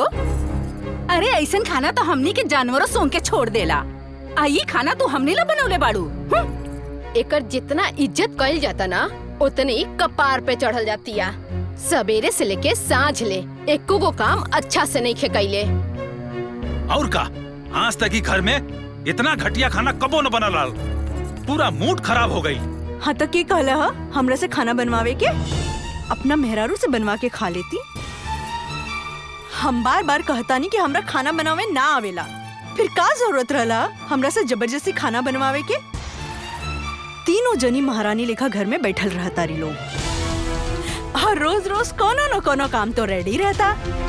कबो कपड़ा परेस कर दा, कबो पानी ले आई के दा, कबो हाई कर दा, कबो हाउ कर दा। अरे आज तक हम इस सब काम कैले ही नहीं के, फिर कैसे करी? बड़ लोग से ऐसे बात कर जाला। तुहार माँ बाप कुछ सिखा के नहीं भेजले का? एको पैसा के संस्कार नहीं खेबा। अच्छा, तू तो बोला ही मत। खुद अपन मर्द के लेकर के एजा पड़ल बाड़ी, मुफ्त के रोटी तोड़ताड़ी और हमके संस्कार सिखावताड़ी। अगर तहरा अंदर इतना संस्कार होत ना तो एजा ना अपना घरे रह तू। अरे वो लोग मुंह का दिखत बानी जी? अब ही कम बेइज्जती भइल बा। चली जाए जैसे अपन सारा खाना ही खुदे खाओ।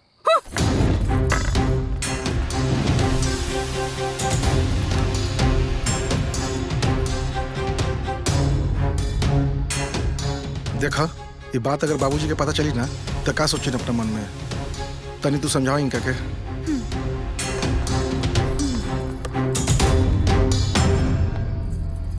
रिंकू, देखा बाबूजी के सपना रहल है कि वहाँ के जब तक जिंदा रहम तब तक सब कोई एक साथ रही। यही से सब लोग एक साथ रहेला अगर तू ए तरीका से रहबू तो पूरा घर बिखर जाई। हाँ तो का करी, एक तो ये घर में रहत रहत ना हमार दम घुट गइल बा। ऐसा बुझाता कि जैसे जेल में बंद बानी। और वो हमके कहतानी कि इन लोग की इज्जत करी। अरे ऐसे लोग के ना कुछ कुछ के मारे के चाहिए। बड़काइल बानी, हमके संस्कार सिखा। ना, अब हम ना रुकब, आपन बेइज्जती ना करा सकिले और ओकर इतना हिम्मत कि हमरा कुछ भी बोल दी। देखिए शांत हो जाइए। जवन चीज खातिर हमने इतना दिन से रुकल बानी वो सारा का सारा बेकार हो जाये। देखी जी, काल सवेरे अगर बंटवारा के बात ना भइल ना तो हमें घर में 1 मिनट भी ना रहा। अब हमनी से उनकर पतोह के गर्मी बर्दाश्त ना हुई। अच्छा ठीक बा, काल सवेरे हम बात करब, ठीक है ना? और रउआ ऐसे ही मुंह लटका के बैठल रहम कि रउआ कुछ बोलम? हाँ, खाली हमरे सामने मुहवा चलेला। अब बड़का भैया के सामने गईला पर मुहवा चुप हो जाला। सुनी, चुपचाप जितना अपन हिस्सा बनता लेके किनारे हो जाई, ना तो हमरो ना बैग उठावे में टाइम ना लगी। काल ठीक समय बा, रउआ अपन बात रख देब। अगर भैया ना मनिए ना तो ओकरो उपाय बा हमने के लगे। तू इतना परेशान काहे बारू? अभी नया नया आयल भी है घर में, कुछ दिन रही ई घर के कायदा कानून सीख जाई। काहे? हमहू तो नया नया आयल रही, कबो ऐसा सुने के मिलल रहेगा। उ तो ऐसे बात करती है हमरा से जैसे हम ओकर कुछ लगबे ना करीला। अरे तू इतना खिसियात काहे बारू? अब खिसियाल दूसरा छोड़ा, ठीक बा? अब मुस्का दे थोड़ा सा। अरे मुस्काओ ना, अरे मुस्काओ ना। अरे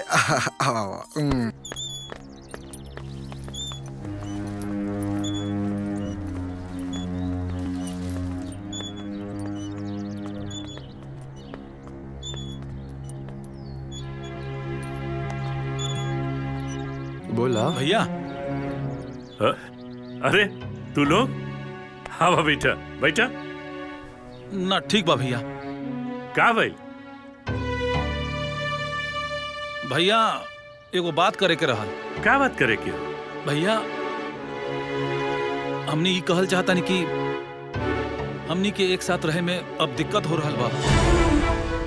अब छोटकी दुल्हनियों के इतना बड़ा परिवार देख के परेशानी हो रहल बा।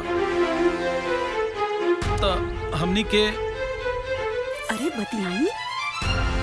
ई कहल चाहता नहीं कि जौन भी जमीन जायदाद के हिस्सा बा ओके बंटवारा कह दी, ताकि हमनियों के अपन परिवार के साथ अकेले रह सके। भैया हमनियों के एगो सपना बा, जब तक ई घर में हमनी के रहब तब तक हमनी के कोनो सपना पूरा ना होई। हाँ साले साहब, ससुराल में कब तक रहब? आ जौन हिस्सा बाड़ी देख बा हमरा के दे दी, हम मुन्नी के साथे अपने घरे चल जाब। टोनी का दिमाग खराब हो गया का? है? तू लोग के समझ में आवत हो कि तू लोग का कह रहल बाड़ा? अरे ई तू लोगन के घर ना हो, यहाँ रहे वाला लोग तू लोगन का परिवार ना हो। ऐसा तू लोग सोच कैसे लेला? हमरा जीते जी ना तो जायदाद का बंटवारा हुई और ना कोई अलग रह जाए। एक बात कान खोल के सुन लो तू लोग कि जब तक हम जिंदा बानी तब तक नहीं घर के बंटवारा हुई, ना कोई घर से अलग रही। अरे हमरे खानदान का परंपरा हो। तो ठीक बा, रउआ अपन खानदान के परंपरा निभावत रही हंटी जी, और हमने भी अपन खानदान के परंपरा निभावत बानी जा। अरे हमरा के पता रहे कि भाई साहब ना मनी है, ऐसे पहले से सामान अपन पैक करके रख ले रही। अरे हमनी के का गलत करनी है जी? अपन हिस्से न मंगले बानी। अरे 15 साल हो गए राउर इशारा पे नाचत हमनी के, अब राउर पतोहियो नचावत बिया है। चुप रही जी। अरे ओकर घर में अब हमनी से बर्दाश्त नहीं के होत। अरे एक घर में तब अब 1 मिनट हमारा रहल मुश्किल हो गइल बा। चली जाए जैसे। शंभू, घर की इज्जत जब घर के बाहर निकल के जुबान लड़ावे लगे तो समझ लो घर के बर्बादी निश्चित था। अरे मैं सबसे बड़ गलती होकर होला जौन जुबान लड़ाए वाले के रोके ना। अरे तू लोगन के प्यार में हम कोनो कमी कर ले रही कहा कि अपने मेहरारू के बात में आके अलग होए का बात करत हुआ। बचपन से पाल पोस के बढ़ गई, अपने लड़कन से भी ज्यादा प्यार कर ली। तू लोगन के हर जरूरत पूरा कैली। अरे ये दिन देखे खातिर। अरे मुंह कहाँ देखा ताड़ा है? चल बना गया यहाँ से, चली जी, चली चली। ना हम बड़का पापा के छोड़ के ना जाए, बड़का पापा हम ना जाए। चला सन, कैसे ना चल पसंद है? चल बड़का पापा के चल रे, बड़ा बड़का पापा वाला भाई बाड़े, चल।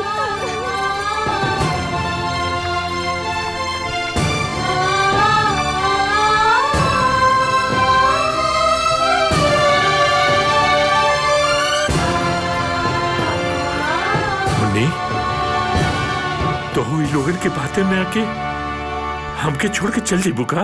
भैया जवन घर में हमरा पति के हमार आँखी के सामने बेइज्जती होत होके, वो घर में हम कैसे रह सकत बानी? हमरा के माफ कर देव, चली जी। रघुवीर, तोहार ते जियल बेकार बा। सदियों से चलल आ रहल तोहार खानदान के परंपरा आज खत्म हो गई। अरे तोरे सामने तोहार पूरा खानदान बिखर गए, तू जी के का करबा? तोरा के धिक्कार होए के चाहिए। तोहार भाई भी तोहार साथ न दिलस, वही तोहार साथ न दिलस, तू जी के का करबा?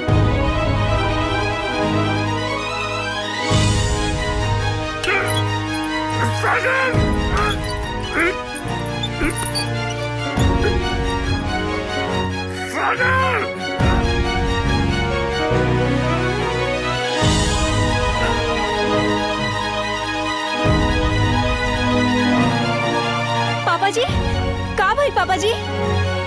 पापा जी, का भाई पापा जी? पापा जी, का भाई पापा जी? पापा जी, का भाई? बाबूजी, पापा जी, बाबूजी, बाबूजी क्या भाई? बाबूजी कुछ बोली ना? पापा जी।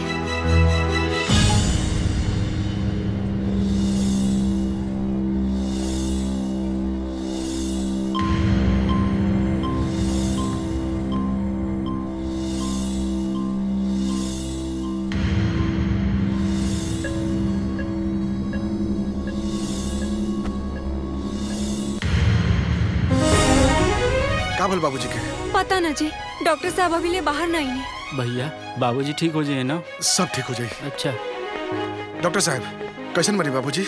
इनको सीरियस मैसिव हार्ट अटैक हुआ है। उनका ब्लड प्रेशर काफी बढ़ा हुआ था, उसी के आधार पे मैंने उनको भर्ती कर लिया है। शाम तक मैं उनकी छुट्टी कर दूंगा, लेकिन उनको घर ले जाकर भी आपको बहुत ही सुकून एंड काम, ठंडा एटमॉस्फेयर रखना पड़ेगा, खुशनुमा माहौल रखना पड़ेगा, जिससे जल्दी रिकवर हो सके।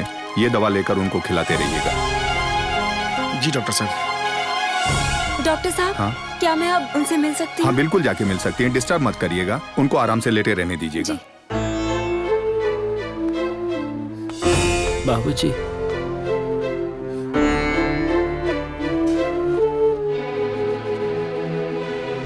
बाबूजी,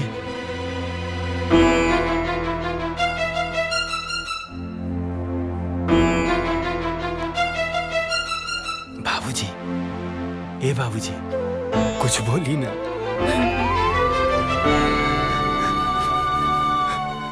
बेटा, तू कहाँ चली जा? घर से कुछ न हो। हाँ, एकदम ठीक है बेटा। हमरा पता बा बाबूजी कि रउआ कितना ठीक बानी, और एकर वजह भी पता बा।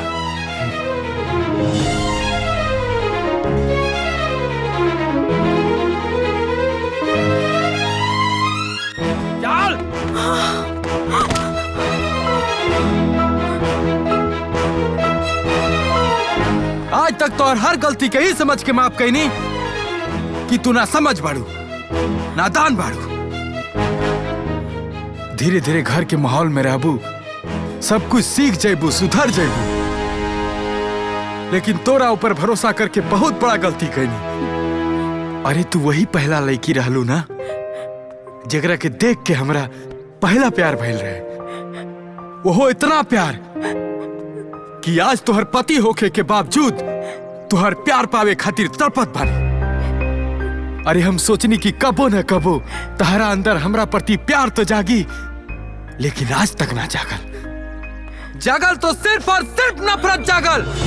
अरे तू औरत ना कलंक बाड़ू, कलंक। आज हमार पूरा परिवार बिखर गए। हमार बाबूजी के हार्ट अटैक हो गई, सिर्फ और सिर्फ तोहरे वजह से। तू हमर घर आबाद करे ना बर्बाद करे आइल बाड़ू। और जेकरा वजह से हमर घर बर्बाद होई ओकरा ई घर में रहे के कोनो जगह नहीं के। दबा जा।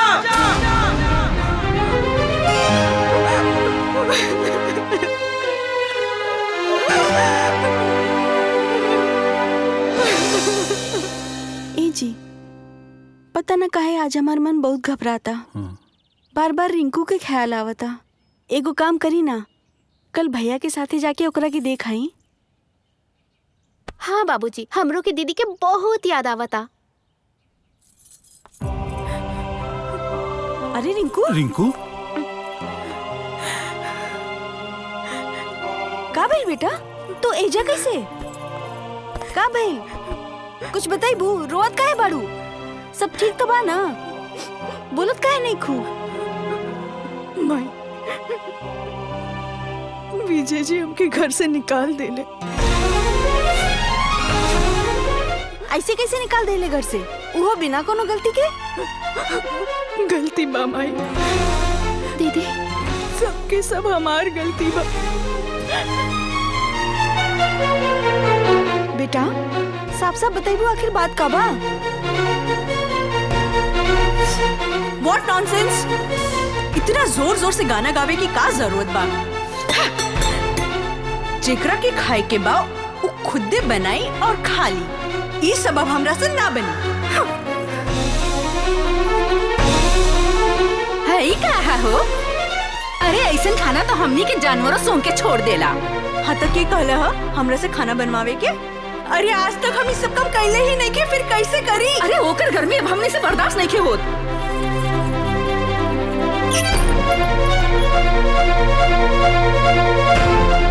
चल। और जेकरा वजह से हमर घर बर्बाद होई ओकरा ई घर में रहे के कोनो जगह नहीं के। बेटा, महान बाऊ घर के लोग इतना सब कुछ भइले के बाद भी तोहार एको शिकायत सुने के ना मिलल। ऐसन घर परिवार बहुत नसीब से मिलेला बेटा, और तू ओहे लोगन के बर्बाद कर देलू। जब लड़की के बियाह हो जाला ना तो वो अपन नैहर के हर चीज भुला के अपना ससुराल के हो जाली। लेकिन तू अभी तक मायके में रह गईलू, अपना भविष्य के बारे में एको बार ना सोचलू। बेटा, ऐसे रहबू तो तोहार जिंदगी कट जाई। ऐसे रहबू तो का तोहरा पति के सुख मिल जाई? ऐसे अकेले तू अपन जिंदगी काट लेबू? ना बेटा ना, एगो शादीशुदा लड़की के खातिर पति के सुख और ओकर ससुराल बड़ा मायने रखेला। चाहे कुछ हो जाए ओकरा खातिर उहे ओकर घर परिवार और संसार होला, और तू अपन संसार के इतने दिन में मिटा देलू। हम तो सोचले रानी कि बियाह भइले के बाद हमार बेटी सुधर जाई, अपन नया जिंदगी की शुरुआत करी। लेकिन हमार बेटी ऐसा निकली ये हम कब्बो ना सोचले रहनी। रिंकू, तू जोन कइले बाड़ू ना वो बहुत गलत था। डिम्पल, इनका ले जा कमरा में। चला दीदी।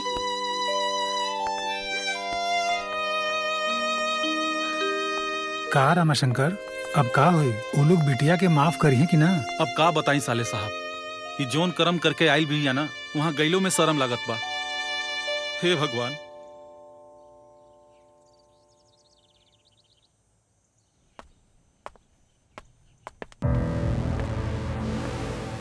भैया,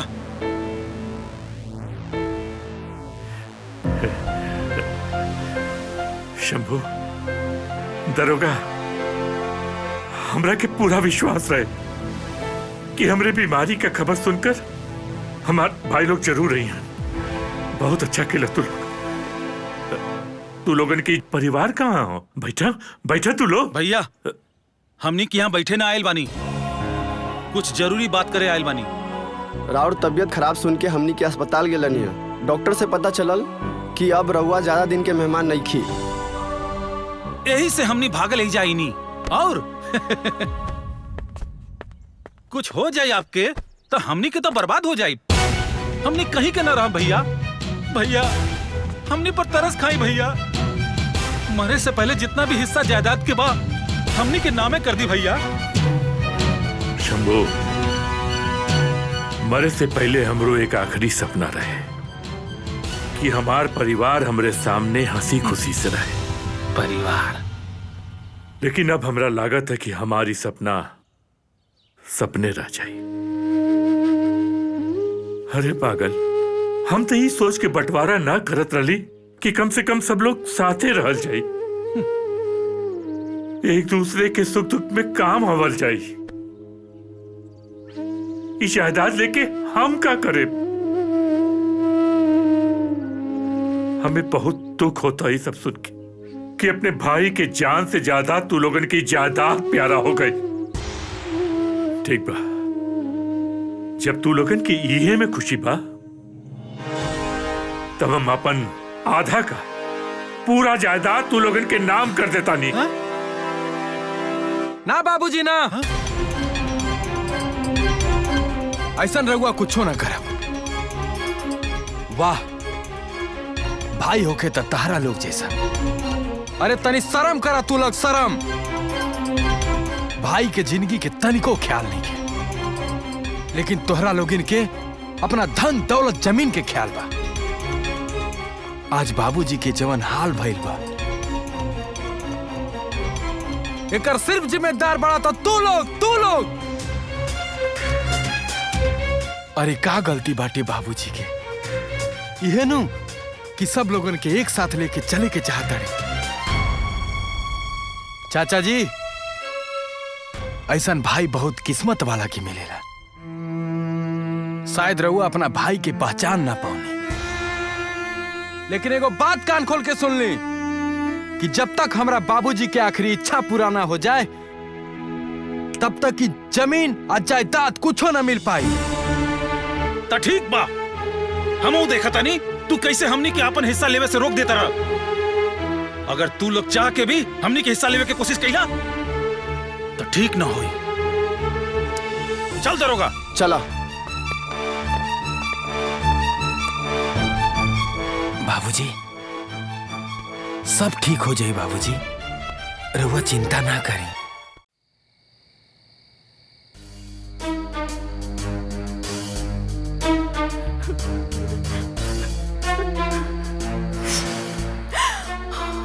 हमरा और पत्नी उतनी ना है। हम कहले रली का कि हमरा से आके ब्याह करी।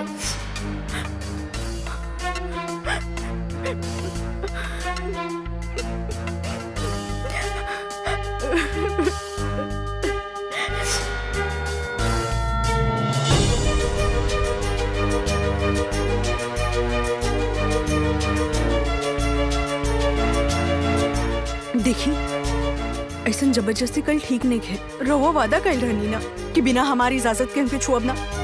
फिर कहाँ गई वो वादा?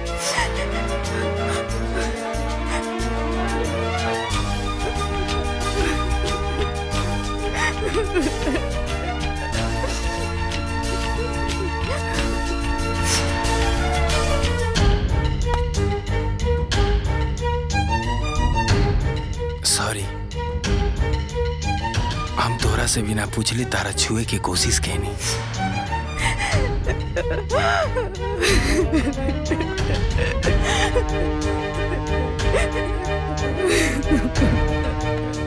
दीदी, जब से तू आयल बड़ू तब से तू आंसू बहावता रो। अब तो चुप हो जा।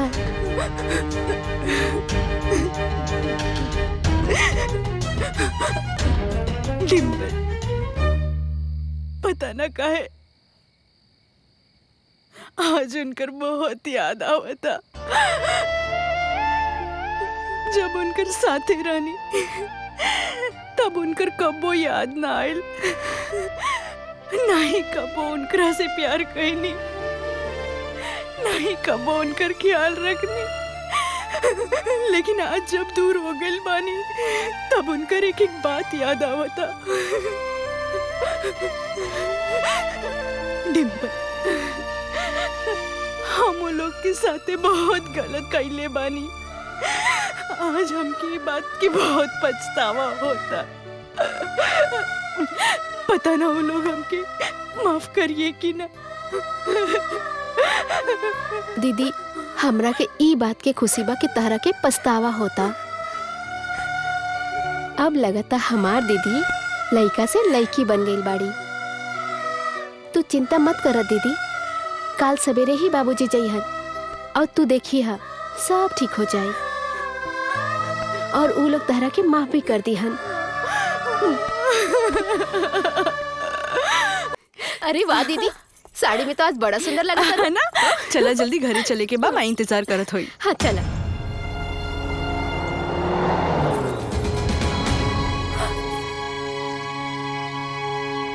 डिम्पल, कुछ तो गड़बड़ बुझाता। बाबूजी के कुछ गुंडे उठा के ले जाता रसन। हमने के चले के पड़ी।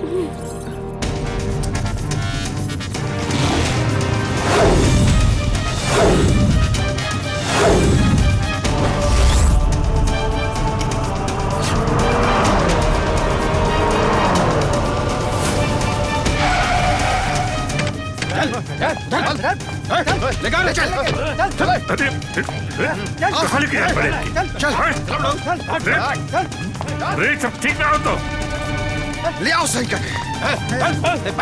यहाँ का लेके आए बड़े क्या हुए तू लोग?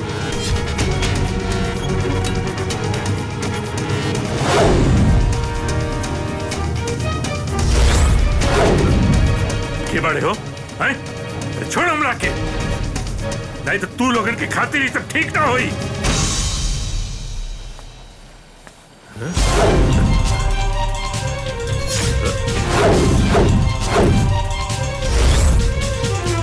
तू लोग आखिर सौतेला भाई होके का फर्ज तू लोग निभा देला।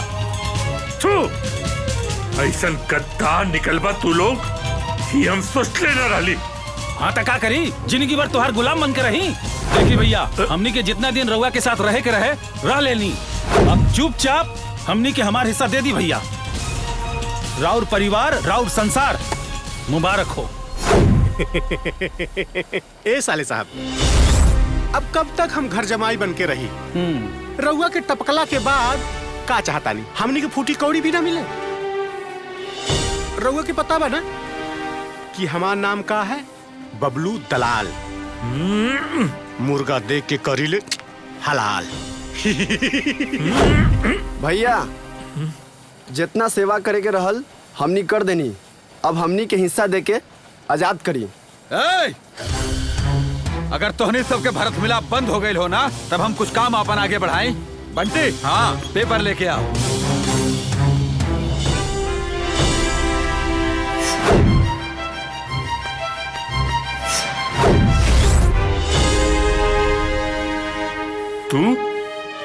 तू तो वही बड़ा ना जो दिन घरे आल रहे पत्रकार बन के। तोहरा का लागत था? तोहारी दोनों भाई खातिर तोहरा के पकड़ के ले आई नहीं। हाँ ना, ये तोहरा पे तो नजर हमार बहुत पहले से रहा और ये सब तो हमार षड्यंत्र रहे ताकि तोहार जन्म कुंडली हम निकाल सकी। और रहल बात जायदाद के, तो जायदाद खातिर सगा भाई भी आपस में लड़ जाले। ये दोनों तो तोर सौतेला हमें। यही से कहल जाला कि ऊपर वाला के घर में देर बा अंधेर ना। और देख, हमरा के मौका मिल गई और ये जायदाद हम लेके रहा। बंटी, साइन करा एकरा से। अरे लेकिन हाई जायदाद तो हमनी के नाम करावे के बात रहल ना। भुला जा, जवन होता तवन देखा। ए, तू हमरे भाईयन के बहला पुतला के हमरे जायदाद पर कब्जा करे चाहता रे? ये ना होई। जरूर होई। तीनों का भी बांध देख रहा संगे।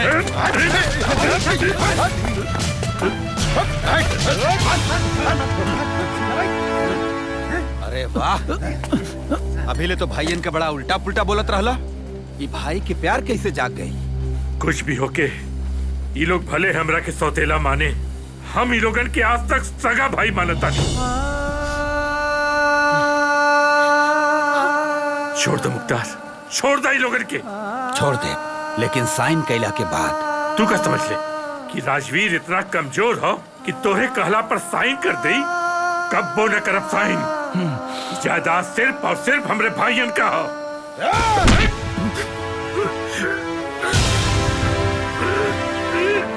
मुख्तार नाम है हमार, मुख्तार।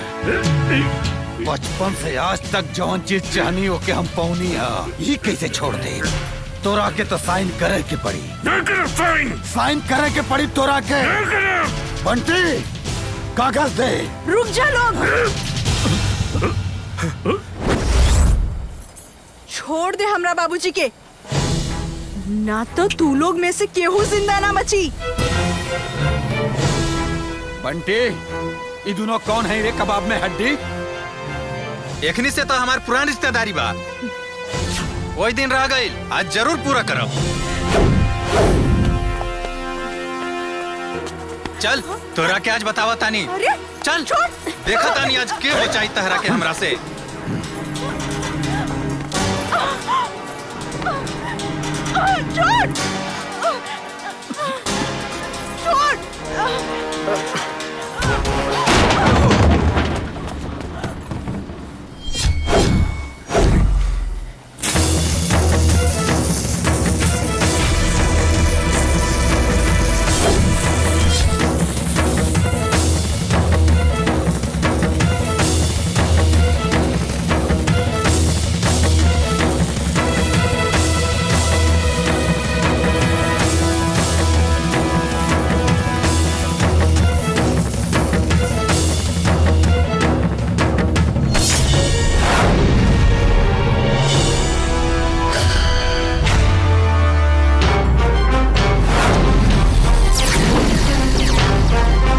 मुख्तार, हमरा खानदान में बाप के इज्जत भगवान के रूप में होला। अते हमरा भगवान के हाथ लगैले बाड़े, तहरा सजा मिलबे करी।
हाय देख।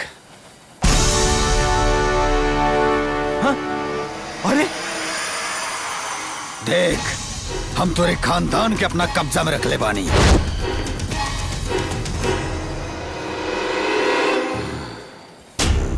तोरा के का लागत था कि तू इतना आसानी से हमरा के मार देबे?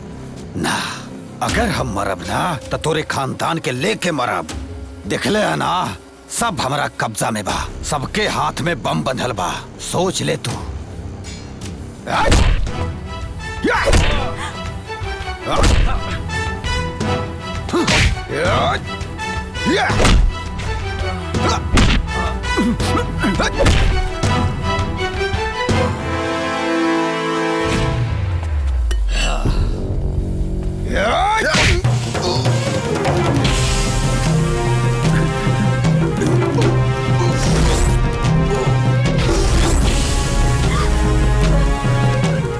हमनी के परिवार के खत्म कईल इतना आसान बात नहीं है।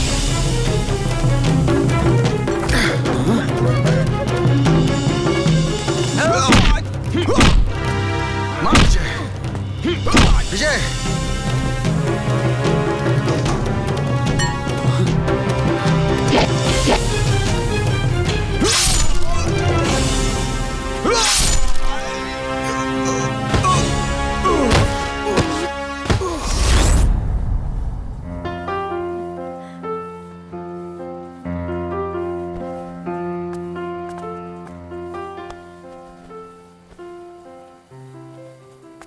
भैया पता ना हमके का हो गई रहे कि अपन भगवान जैसन भाई पर कितना कितना सितम कईनी।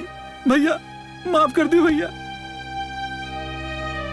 भैया अब हमनी के गलती ना करब, हमनी के माफ कर दी भैया। साले साहब हमरा के माफ कर दी। काहे तू तो एकरा साथे मिलके हमरा के हलाल करे चला लाला।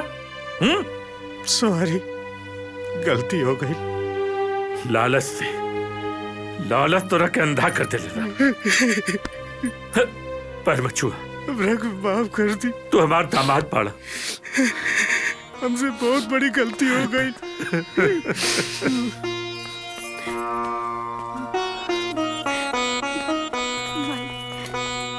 सब लोग आ गई हैं। का बात बा समधी जी, अनजाने में हमार बेटी से जौन गलती भइल बा रउआ से हम ओकरा खातिर माफी मांगतानी, ओकरा माफ कर दी। समधी जी ई सुधर गल बाड़ी, रउआ लोग के आगे ही कोनो शिकायत का मौका ना दे। अरे रमाशंकर जी, माफी मांगे का कोनो जरूरत नहीं है।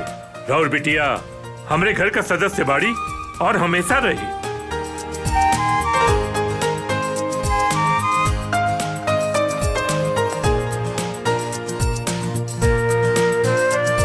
अरे सब लोग क्या खड़वाड़ा, चला घर चला। ए साले साहब हनीमून पे चल जाई का? 5 साल हो गए बियाह के, हनीमून पर जाके क्या कर ले बा? चला चला चला चला।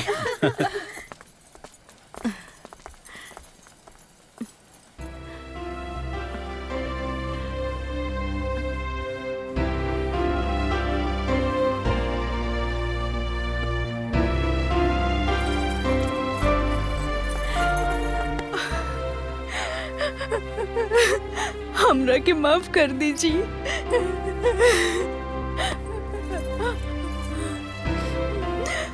हम रवा के और रवा परिवार के बहुत दुख पहुंचनी। आज हमके सब कुछ समझ में आ गइल बा। हम रवा से वादा करतानी कि एगो संस्कारी बहू बन के जरूर दिखाई। अरे पगली, तो हर जगह पैर में नहीं खे, तो हर जगह दिल में बा। आज हम समझ गए नी कि तू सुधर गइल बाड़ू। अब तोहरा दिल में हमरा प्रति प्यार जाग चुकल बा। आई लव यू जी।